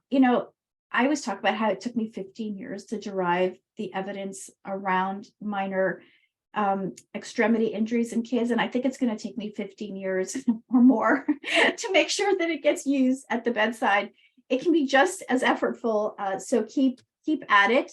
There is a known technology adoption life cycle that comes with all technology or new ideas. It all follows the same life cycle, that essentially start with the innovators who truly believe in their ideas and do the work that validates their ideas. And then you have your early adopters. And for me, the early adopters have been the pediatric emergency medicine community, where a large part of our work has been adopted. But the big majority is actually you guys. The big majority are the general emergency physicians who actually treat the vast majority of children in Canada. It's not pediatric emergency physicians. And we're making slow gains there too. I think last we looked into it, about 50% of general emerg physicians use our work in managing kids with minor extremity injuries. But, we keep at it. And of course, there's the laggards who, would probably still be using a rotary telephone if it existed. And so you can give up on that portion, but to sort of, keep going on that is important. And it's multifaceted, as you heard before. Some of it comes from your own direct efforts. Like I, for example, have partnered with Translating Emergency Knowledge for Kids, TREC, and I also write for Up to Date. I've participated in podcasts and foam. I present at conferences. I try and publish some of my work on LinkedIn. But some of it, if it's good, other people will start promoting it for you and start including it in their talks on that particular topic or in other sessions to try and promote it. The other thing is although it's hard, it's hard not to take these things personally at first, criticisms of your work may become your next big research opportunity. A close colleague of mine, and perhaps you've heard of his work, Aaron Sale, who works a lot in the hands-on practical, how to manage fractures, both adults and kids. When we talked about some of the management, he's like, hang on a second. I run this minor fracture clinic at North York General. And, what I see is a lot of initial diagnostic errors, at the level of emergency physician. So how can you tout this management when we're not even sure, if emergency physicians are actually doing a good job in diagnosing these injuries? And I said, you raise a valid point. I mean, I definitely would not want to see harm coming from applying clinical decision rule or management if we weren't sure what was going on there. And so we actually decided to study, how often these diagnostic errors arise and what their harm is. It turns out that it's about 8% of cases that present with extremity injuries have diagnostic discrepancies that resulted in an adverse event, which was largely repeat unnecessary visits. But it also led to us saying, knowing about it is not enough. Is there anything that we can do to generate some education opportunities for the community so that they can get exposed to what essentially would be years of exposure through an education platform? And so we started with this, and we developed this platform where essentially there are hundreds of cases. People can do cases as much as 5 times. They get a rolling index of their performance, and they can also earn CME credits. And the idea is that we present the cases much like you would see at the bedside, with a brief history, and then the x-rays that are standard, and you would make a call on whether you think a fracture is present or not. And then you keep going until you reach a performance standard. And then there is ability to sort of get certified as competent or not competent according to an evidence-based performance standard that we have derived. The next thing is to adapt, to be adaptable. The goal is important work. It's not ankle injuries, so at first, when I started to look outside pediatric musculoskeletal injuries, I was like, oh, I feel like I'm cheating. I feel like, I've committed my, career to pediatric musculoskeletal injuries, and looking outside that felt wrong somehow. But then I had to pivot back to that why and think, okay, the goal is to do practice changing work, important work. And you really should look forward to how your academic program will change. And so we've expanded to include developing visual expertise outside of pediatric MSK and include, other types of x-rays, point of care ultrasound, electrocardiograms, photographs, to try and really find out what those knowledge gaps in our community are and do something about it. So again, choosing wisely in research, a couple of people who I really respect said the goal of research is to improve patient care, not publications and grants. And then the late Anders Ericsson said, published research that will still be cited in 50 years. And Albert Einstein, of course, try not to become a person of success, but rather become a person of value. And if you choose wisely, this can also become a wonderful life for you too. This is me on a year of sabbatical, which I spent in France. It was amazing. And I made some European connections during that year. And one of them was some colleagues in Spain who certainly know how to enjoy lunch, 2.5 hours later after several bottles of wine. This is us together reflecting on a really good engagement. And so I thank you very much, and I am happy to take any questions. Thank you, Kathy, for that excellent talk on how to develop a research career, and highlighting the challenges and overcoming barriers, and all the way to the knowledge translation to make sure that your research actually makes a difference. So this is your chance to ask a question and inspire Kathy's next research project. You might even get acknowledged, or you might even be able to participate. Yes, maybe a collaborator.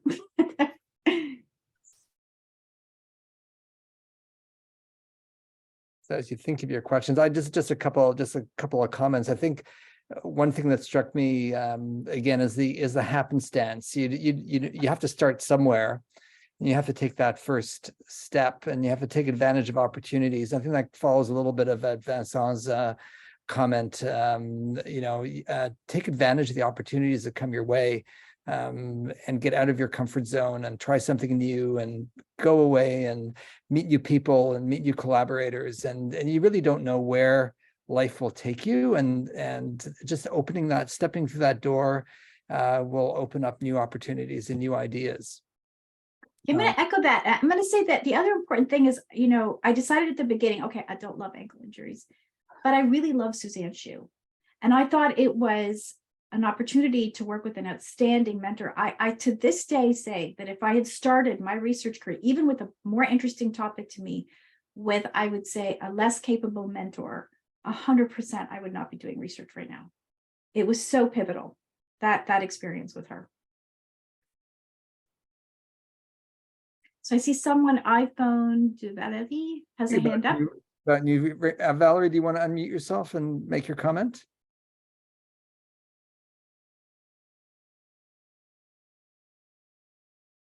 Oh. Hi. Hi. Well, I put it in the chat. I didn't know if you would see my hand up, and this is bad. It's on my cell phone, so you probably can't hear me very well. But I just wanted to say that recently I reviewed the injuries. They were case reports actually in the ophthalmology literature more than anywhere else about drone-related injuries. And I suspect we're going to be seeing more and more of those, because anybody can buy these small drones less than 250 grams.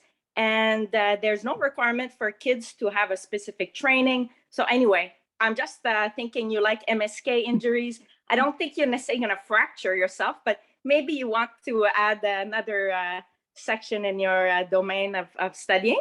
I like this topic, so I'm always interested to collaborate. And I'm trying to go back to pediatric emergency medicine. So maybe that would help me, stay motivated, because I'm stressed out about going back to it, but I will do it. Okay. That's an interesting thought, actually. I mean, it's, I think that with anything, as you say, what you start off with just the scoping, like what's out there. And then to think a little bit about how you might study it. That might be the more challenging part in a prospective way, because as much as they are increasing, I don't know how common they are. So you either do this in a sort of retrospective fashion, where you would go through all the emergency charts for a period of a few years and see how often this came up and what the injuries were, or you do it in a prospective multi-center fashion, which obviously the resources and time that would take and money. I like that better, but it's hard. Yeah, it's just, I think to get the money to do that, you would need to have the first study to show that this is a problem, to show that this is something worth exploring, to show that the methods used the first time weren't perfect for X, Y, and Z. And then you get the money and then you do the prospective piece. It's a journey. Yep. Remember the 10-year part. It takes so long. Delayed gratification. One of the frustrating things about my master's degree is I found that the answer was always do a study before the study you want to do. That was always the answer. It's like, so I just got over it.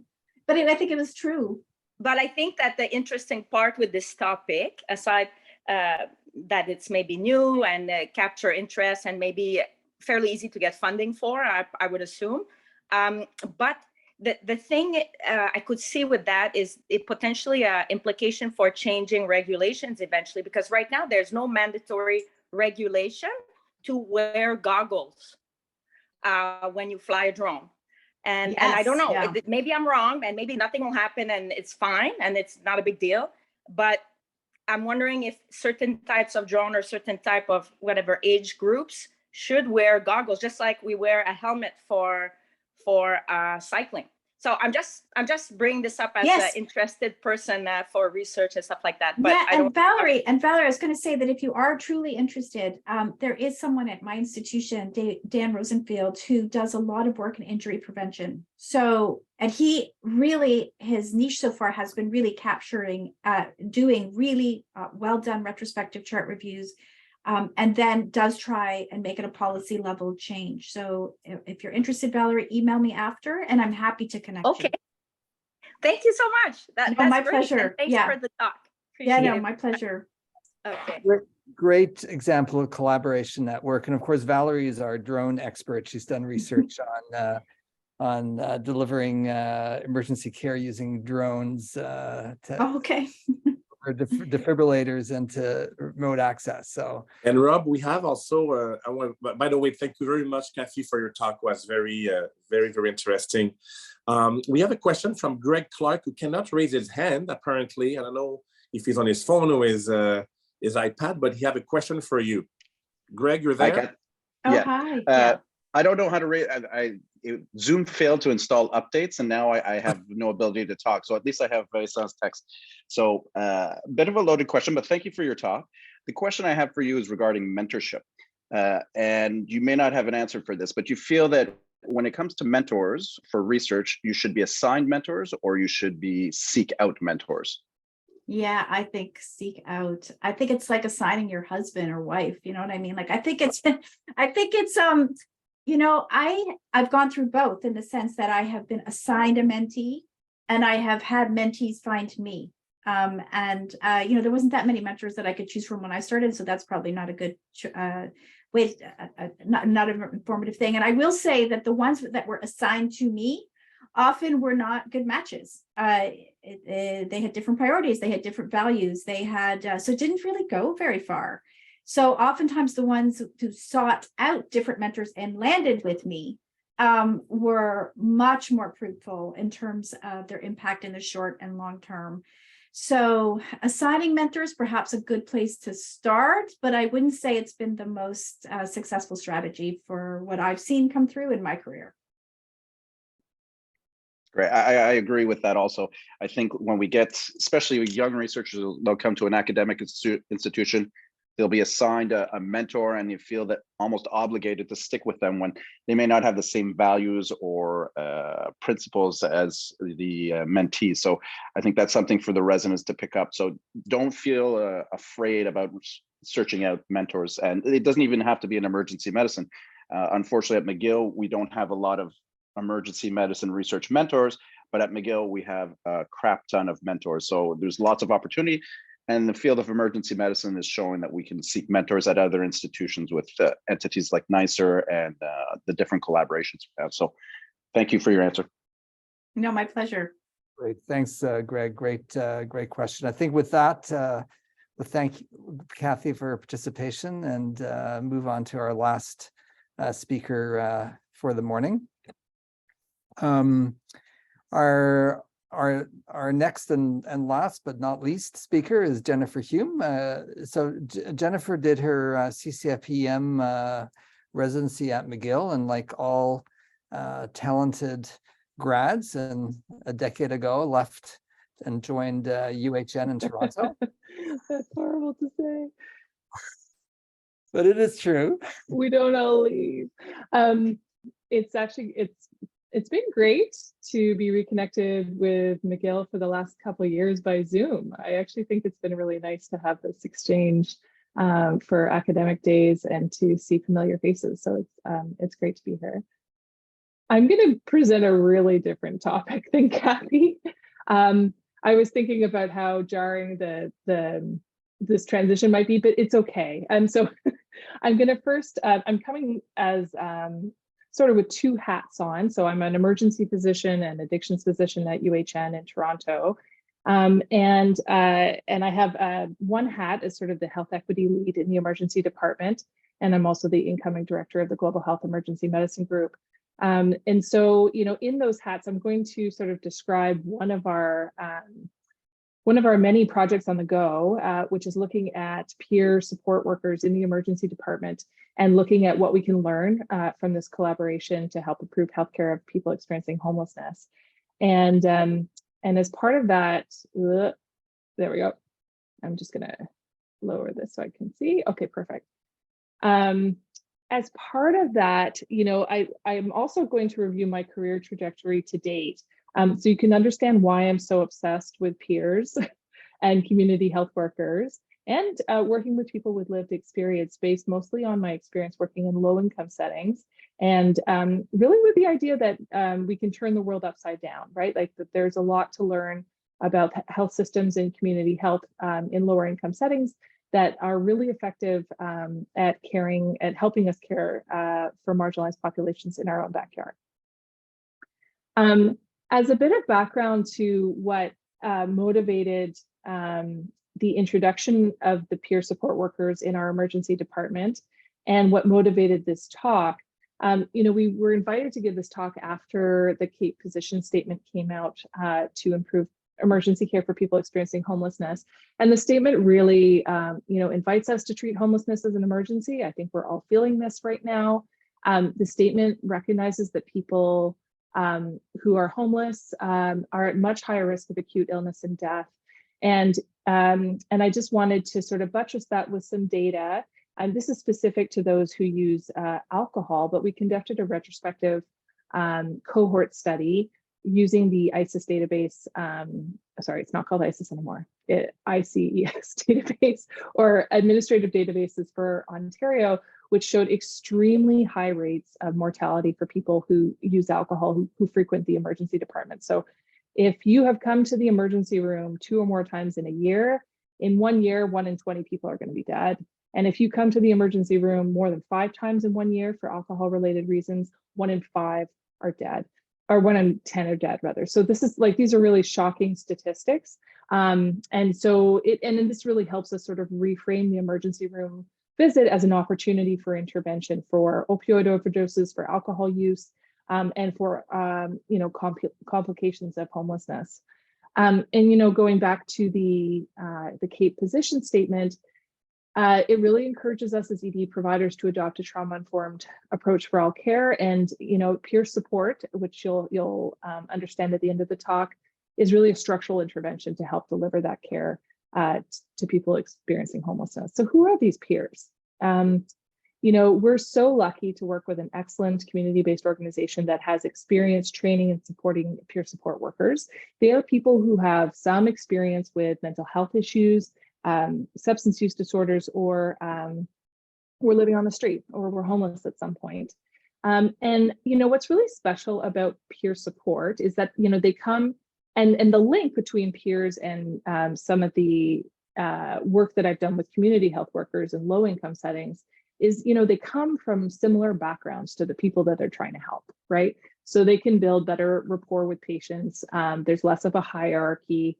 They also instill hope of recovery. So people will see themselves in the peers, and that gives them some hope as well of getting better. They connect them with external resources and help facilitate their hospital stay or emerge stay and help with discharge planning.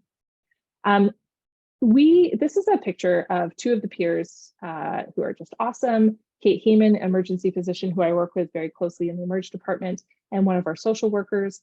And this partnership has really taken a lot of work to maintain and support, and has been 100% worth it. We use a memorandum of understanding between our hospital and the community-based organization. And that allows us, the peers are hired, supported, trained by the neighborhood group. And so they do not become employees of the hospital.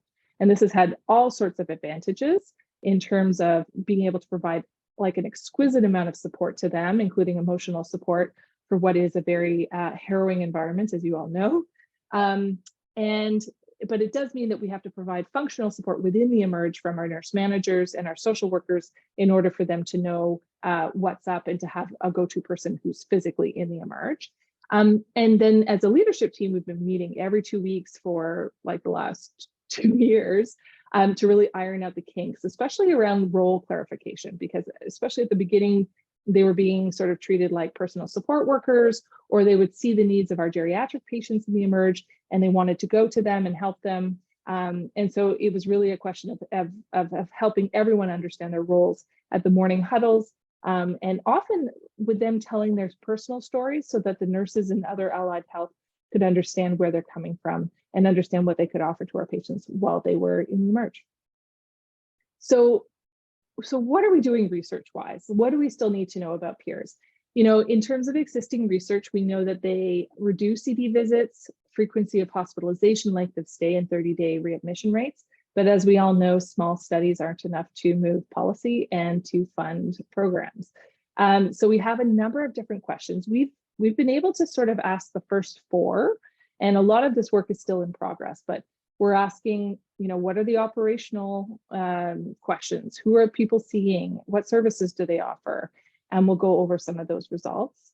We are asking whether peers reduce security intervention in the emerge, which is a fascinating question because security interventions have dramatically increased when we looked at the data since the onset of the pandemic. And so trying to discern, and the peers were only introduced post-pandemic, so during the pandemic. So there's the data has been difficult to work with, but this is what we're trying to prove out.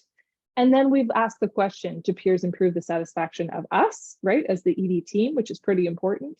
And how does being a peer impact the work, impact themselves and their perception of themselves as people with lived experience?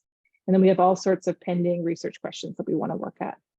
So some of our results are coming out of the way that peers document encounters. So they used to use a Google Sheet. Thank God we've moved to a secure platform now, RedCap. And this is external to our electronic medical record. And why is this important? Because we would love them. We finally moved to Epic, actually I don't know, it feels like forever, but it's only been 4 months that we've moved to a much better electronic medical record. And ideally, they would be documenting in that record so that we can help internally do a lot of QI work around who's been seen by the peers versus who's not, and then looked at the differences between the two. And even externally to be able to use those medical record numbers to look at the provincial databases and measure like return visits to the emergency room, use of addiction services post-discharge, return visits to the ED for substance-related issues.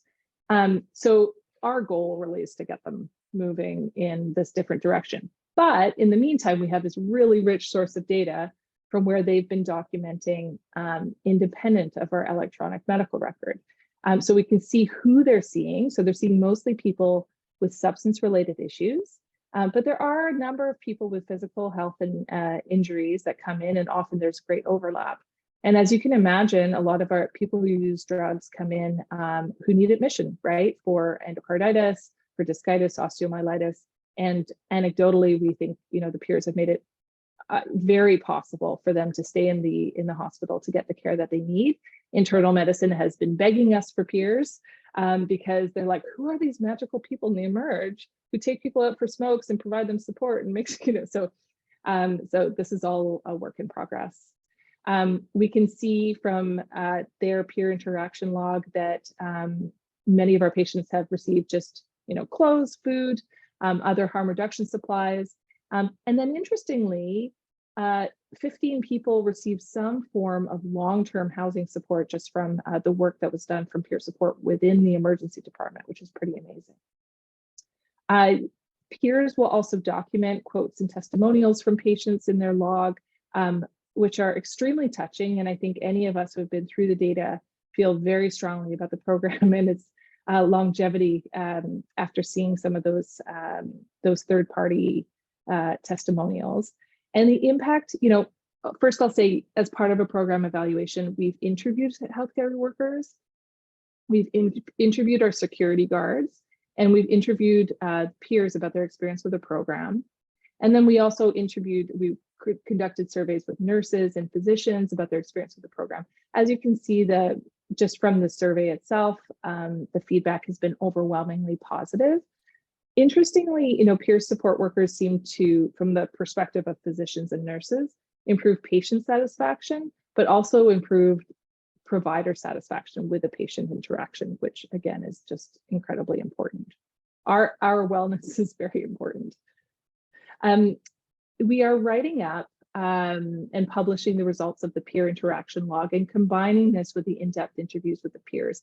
And the major themes that emerge with our discussions with peer workers are that they are really building empathic and trusting relationships with patients through self-disclosure. So they'll often say, I used to use crack and I was on the street and I understand where you're coming from. And this was my path. And I want you to know I'm not a nurse, I'm not a doctor, I'm here to support you. And that self-disclosure has been really important for them to connect. They facilitate a person-centered approach to patient care, really with informed listening and accessible language. And I think this has been super interesting to see that their role as peers has really helped define their recovery from wherever they were coming from. The flip side to that is that, they're often, they work in pairs so that they can support each other, not necessarily because we need two peers in the Emerge, but because they need each other to support each other. And they need really intensive supports and resources because of the emotional intensity of the ED visit, and because often people are going through things that are very familiar to them, and you can imagine potentially re-traumatizing. And we're looking to publish that in the next few months. We are asking the question, do peers impact the use of security measures in the emergency department? And we don't think, we're just rerunning the data now. We've used, this is a separate database that the security guards use. And what we found, like I said, that there's been a dramatic increase in security activations since the beginning of the pandemic. And we don't think we're going to find any statistical significant differences, but there is definitely like a trend towards a decrease in security on standby and patient assists, but it's not statistically significant. So stay tuned for that publication. And then, as I said, we have so many pending research questions. Some of them really do rely on, being able to link the peers' work with medical record numbers to be able to do both prospective and retrospective chart reviews, or to link it to these provincial databases. But we also want to do look at peer satisfaction, PREMS, PROMs, or patient satisfaction rather. And we quickly realized that we were out of money and out of time with some of the philanthropic funding that we've used so far for the evaluation. So I think what the next steps are really to work with other partners throughout the country. I'm hoping to start sort of a national network for peer support research in the emergency department, and to help help us get better funding and better support for these broader questions, especially because we would need to hire peer researchers to do this work in the emergency department. And there's an excellent group out of Niagara. I've connected with another group in Alberta, and starting in January, we're going to work on getting funding and putting our heads together on joint research questions. So, we were asked to talk about our career trajectories. And so I've decided just to focus on this very circuitous route to where I am today and sort of chronicle my obsession with community health workers in all their forms, really to help understand how I ended up, where I am today. And I think, just broadly, it's just been the exposure to community health worker programs worldwide that has allowed me to sort of see large scale, successful public health and primary care interventions whose success were really due to people who were close to the community, and seeing this as really like a missed opportunity, even in the emergency department, to involve community members in how we provide care. I started my career in Cuernavaca, Mexico, just out of undergrad at the Institute of Public Health in Mexico. And although I was working at a policy level, and it's a very long story, which I'll keep for my bio or my autobiography. On the weekends, I was working in an Indigenous village and seeing community health workers grow in their jobs, grow in their knowledge, and really I was able to see the impact of their care in their village. And this is sort of where my interest in this grew. I was there in Mexico for 3 years. I moved to India. I was only there for 6 months because I ended up getting into grad school. And again, although I was based in Bangalore, I was working mostly in sexual reproductive rights in the north of Karnataka, and got to see, again, community health workers being incredibly impactful, including the family planning support workers in a village setting. When I went to Baltimore, as you can imagine, this is the hub for international health, and was exposed really to these large-scale successful public health programs that were attributed mostly to the support, training, and funding of large-scale community health worker programs. After grad school, I moved to East Timor, where I was a program manager in maternal child health and family planning, mostly at different levels. And these are just some like nostalgic photos of myself, and this is a survey team where we were going out into the field to do a knowledge, attitudes, behavioral survey. But my time in Timor was super interesting because I was in the community, at the community level, working at sort of the equivalent of a CHC level, district level, and at the national level. And I saw and I sort of witnessed the introduction of the community health worker program in that country. And it was really sort of, really made me think about, unpaid labor, what it is, what makes a volunteer, what makes a professional, and just sort of reflect on this tension of who gets paid for work, who doesn't get paid for work, and how do we value different types of work depending on formal education.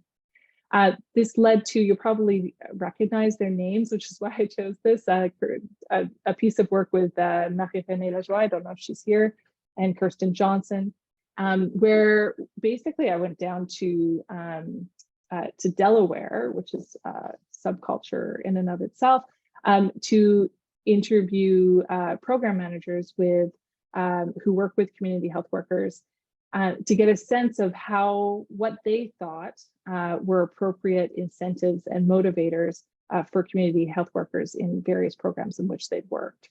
And I'll let you read the results on your own. But this is all just part of my ongoing obsession with community health workers. In my residency, in family medicine residency, I worked with Sheila Dunn on a program of peer leaders who are used for community outreach to help facilitate access to information and accompany women to their appointments for cervical cancer screening and breast cancer screening. I also just adored this project, and it did lead to an interesting publication where we interviewed all of the beneficiaries, as many beneficiaries as we could, and ended up analyzing the interviews and focus groups with South Asian and Chinese women about their experience with the program and how they perceived breast cancer and cervical cancer screening. And then it's like, and then I'm just jumping, but later as a staff, I ended up working on on a project together with Karen, who's the other tall lady in this photo, on an evaluation of the distribution of misoprostol for the prevention of postpartum hemorrhage in Mozambique. And again, this exposure to the work of traditional birth attendants and the exposure to these amazing community health workers who were in the previous photo, further just sort of solidified my interest in these tensions, right, between formal healthcare workers and community members who have specialized knowledge but are unpaid for labor, or who are paid for labor, and their incredible impact on the health of their communities. So I'm going to fast forward to today, and just focus on a few examples of this sort of program of research and programming. Really, I would really call it almost operations research within the emergency department. I'm a co-investigator on this fascinating study of rapid HIV testing in the emergency department. We started this project thinking we would pick up maybe one new HIV case in a year, and it was probably someone who already knew their status and would be just sort of reintegrated into care. That is not the case. We have found, I think, 7 new cases of HIV and picked up another 3 who already knew their status. And this has been such a fascinating project to work on. But all to say, our partnership, this has been another example of where involving people living with AIDS has really made our materials and communications with providers and patients so much better, and has also just been so rewarding, right? It's incredibly rewarding to work with people who are incredibly motivated to make the situation better for patients, and because they are people themselves living with HIV. And just one other example, we are doing a large-scale evaluation of the prescription of cellular phones in the emergency department. As you can see, there are many people involved in this project. But again, it would not have been possible without our peer support workers, who have really done a lot of the work in terms of figuring out who needs a phone, counseling people on how to use the phone, and involving people in the study and letting them know that we're going to call them and follow up with them to see how they're doing in 3 weeks' time. Their involvement has been unbelievable. And sort of as a next step, as part of this sort of health equity portfolio, we are developing an emergency department community advisory group. And with the idea that there'll be some novel features to this. Our joke at UHN is that our patient partners have $5,000 shoes, just because we had one patient partner in particular who had some alligator skin shoes that, anyway, we haven't forgotten easily. We really would like to have an advisory group of people who better represent the diversity of life experiences and the people that we see in the emergency department. And hopefully involve people who traditionally have been underrepresented in the patient engagement process. And people, of course, going back to my obsession with unpaid labor, participants will be compensated for their time, which will make it possible for people with fewer resources to participate. I'm going to stop sharing just to open up to questions. I know this is a very unconventional research presentation. Compared to what you heard this morning. So thanks, Jennifer, for taking questions. Thanks for just a very different perspective on emergency medicine research. It just shows the breadth of what emergency medicine research can be. And I think coming back to Andrew McRae's comment earlier, it's finding something where you want to make a difference. That's right. In patient care. And that sounds like it's the passion behind it. Are there any questions for for Jennifer? You have a very challenging patient population that you're working with currently. How do you engage them in your research? Yeah, that's a great question. I think the only way to do this is why we're developing the advisory committee, if that makes sense. So we've sort of put our tentacles out to all of our community partners, most of whom actually UHN, like the hospital network, formed a lot of partnerships through the vaccination campaigns, you know, where there weren't previously good relationships with all these community-based organizations. So the hope is that they, similar to like our work with people living with AIDS, you know, people through those organizations will identify, and we're just in this process right now, that's why I'm talking in future tense, will help identify people who can really contribute to our future research questions and QI questions within the emergency department. So my hope is that because those people are already engaged with the community-based organizations, they'll find people who are, you know, available, willing, and good contributors. I mean, it's interesting. I'm now a patient partner because I have a new chronic illness.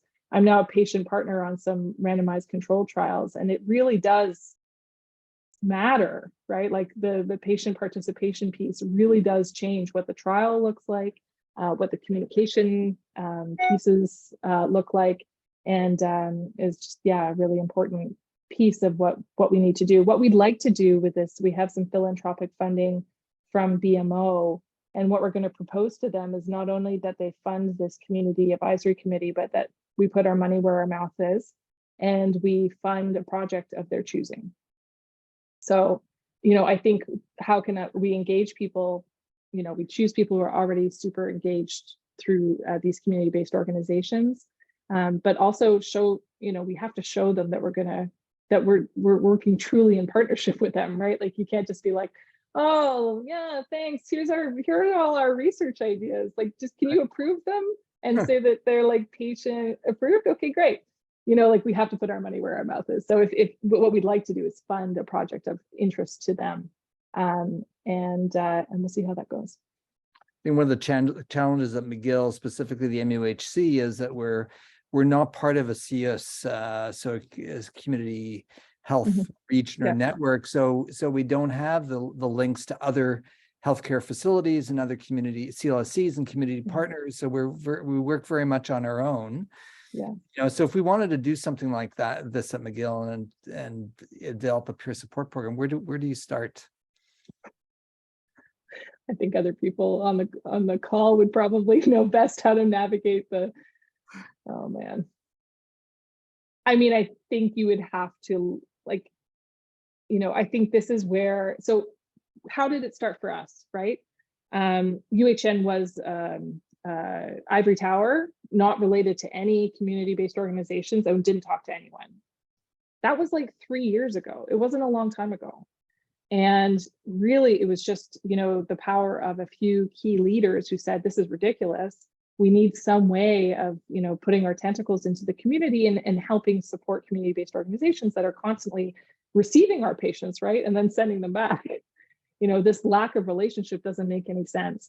And that's where I would start with an MOU, which is how we started, with an MOU with United Way, or with a memorandum of understanding with the neighborhood group, to allow us, you know, the sort of legal framework or whatever of working together, because it's that MOU has allowed peers to come into the hospital and to work, right?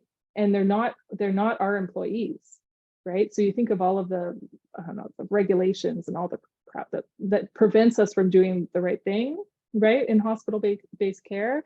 And this MOU has really sort of allowed us, especially a couple of like key lawyers at the highest level at UHN, who are like, okay, we'll make this work for you, you know. So I think the memorandum of understanding has allowed us to do this work without getting bunged up in, you know, who's employed by whom and where does the, you know, because I don't know, like I have another research project. I didn't get into all these things, but, you know, I have another research project with Access Alliance on people who don't have status and accessing the emergency department, right? Don't have legal status. They have done an outstanding job of doing this research that we could never have done, right? So just sending money to community-based organizations that are doing amazing work, and then working collaboratively with them has been, just like very, very fruitful. Yeah. Great. Well, Well, MOUs. Great advice. It sounds like choosing a patient population, finding a community partner to work with is the way to go. So starting somewhere. So thank you so much for your participation, and I actually want to thank everybody for listening and participating in the chat and asking questions. I hope this has given everybody some inspiration about a career in emergency medicine research, and I would say it's probably never too late to start, even for some of our faculty who have some ideas about doing things. And if Greg Clark is still around and wants to turn on his video, I'll give the last word to Greg. Thanks, Rob. So first of all, thanks, Rob, for organizing it. It's great to see research be taking a prominent role in our educational activities. So that's first of all. Merci à tous les présentateurs aujourd'hui. On a beaucoup apprécié votre temps. We appreciate all the researchers' time. I just wanted to talk to the residents for a minute. So after these types of events, I speak to residents and they see all the presenters who have these illustrious careers and they're very overwhelmed and they don't know where to start. And I think, the presenters gave some information on where to start, but I just want to go over a couple of things. Dr. Budis talked about protected research time in Quebec. If you get the right research projects and you get the right process going on, you can apply for the FRQS, the Fonds de Recherche Santé Québec, and that allows you to have protected research time up to 50% with salary support. But more important, I want to talk about how to get started on your research journey. And sure, you're going to do projects as a resident, but to be a good researcher, to have the good foundation, you need some extra help. And so some of the things that are available to us, there's the Clinical Investigator Program, which is an FRCP program that's across Canada. We have a version at McGill, and it helps to create clinician scientists, and it's a fellowship you can do during your residency. It prolongs your residency, but that's an option. There's also the fellowships that you can do after your residency, and I'm going to mention a few. So we have the Université de Laval has an emergency medicine research fellowship. People like Marcel Aymon can mentor you in research methodology, grants, application, things like that. There's also the University of Ottawa, opportunities to work with Dr. Venkatesh, Ian Steele, and our own Christian Tuorta has gone through that program. And there's also, if you have an interest in geriatrics research, Jacques Lee over in Toronto also has a fellowship. So I just want to end this with, let's not feel overwhelmed about how much everybody else has achieved, but realize that we can all achieve that. You can move forward and achieve that, but it's important to get the right tools, such as these fellowships and the CIP training. So that's all I want to say. Thanks for giving me the moment, Rob. Yeah, and I might just add, I mean, if you think about the general surgery residency at McGill, they all have a year of research that they have to do. Many of the residents turn that research year into a master's, or even take more time off and do a PhD. And while doing a master's during your residency takes a lot of time, doing a master's in Clin Epi, for instance, is a 1-year commitment, and that might be a good start. And I'm sure that Vincent would give you a year off to do that. So Vincent, last comments before we close. Well, again, thank you to everybody for those great talks this morning, and I really hope it will inspire our resident to be involved in research or scholarship project as well, since we will allow that at some point. Expand. We didn't have anybody talk about educational scholarship as an area of research, but there's definitely an opportunity to do research within the education framework as well. Yeah. So that's it. And also I just want to say that we have RPC at 12:30 in 22 minutes. All right. Enjoy the rest of your day. Thank you. Thank you, everybody. Really good day today.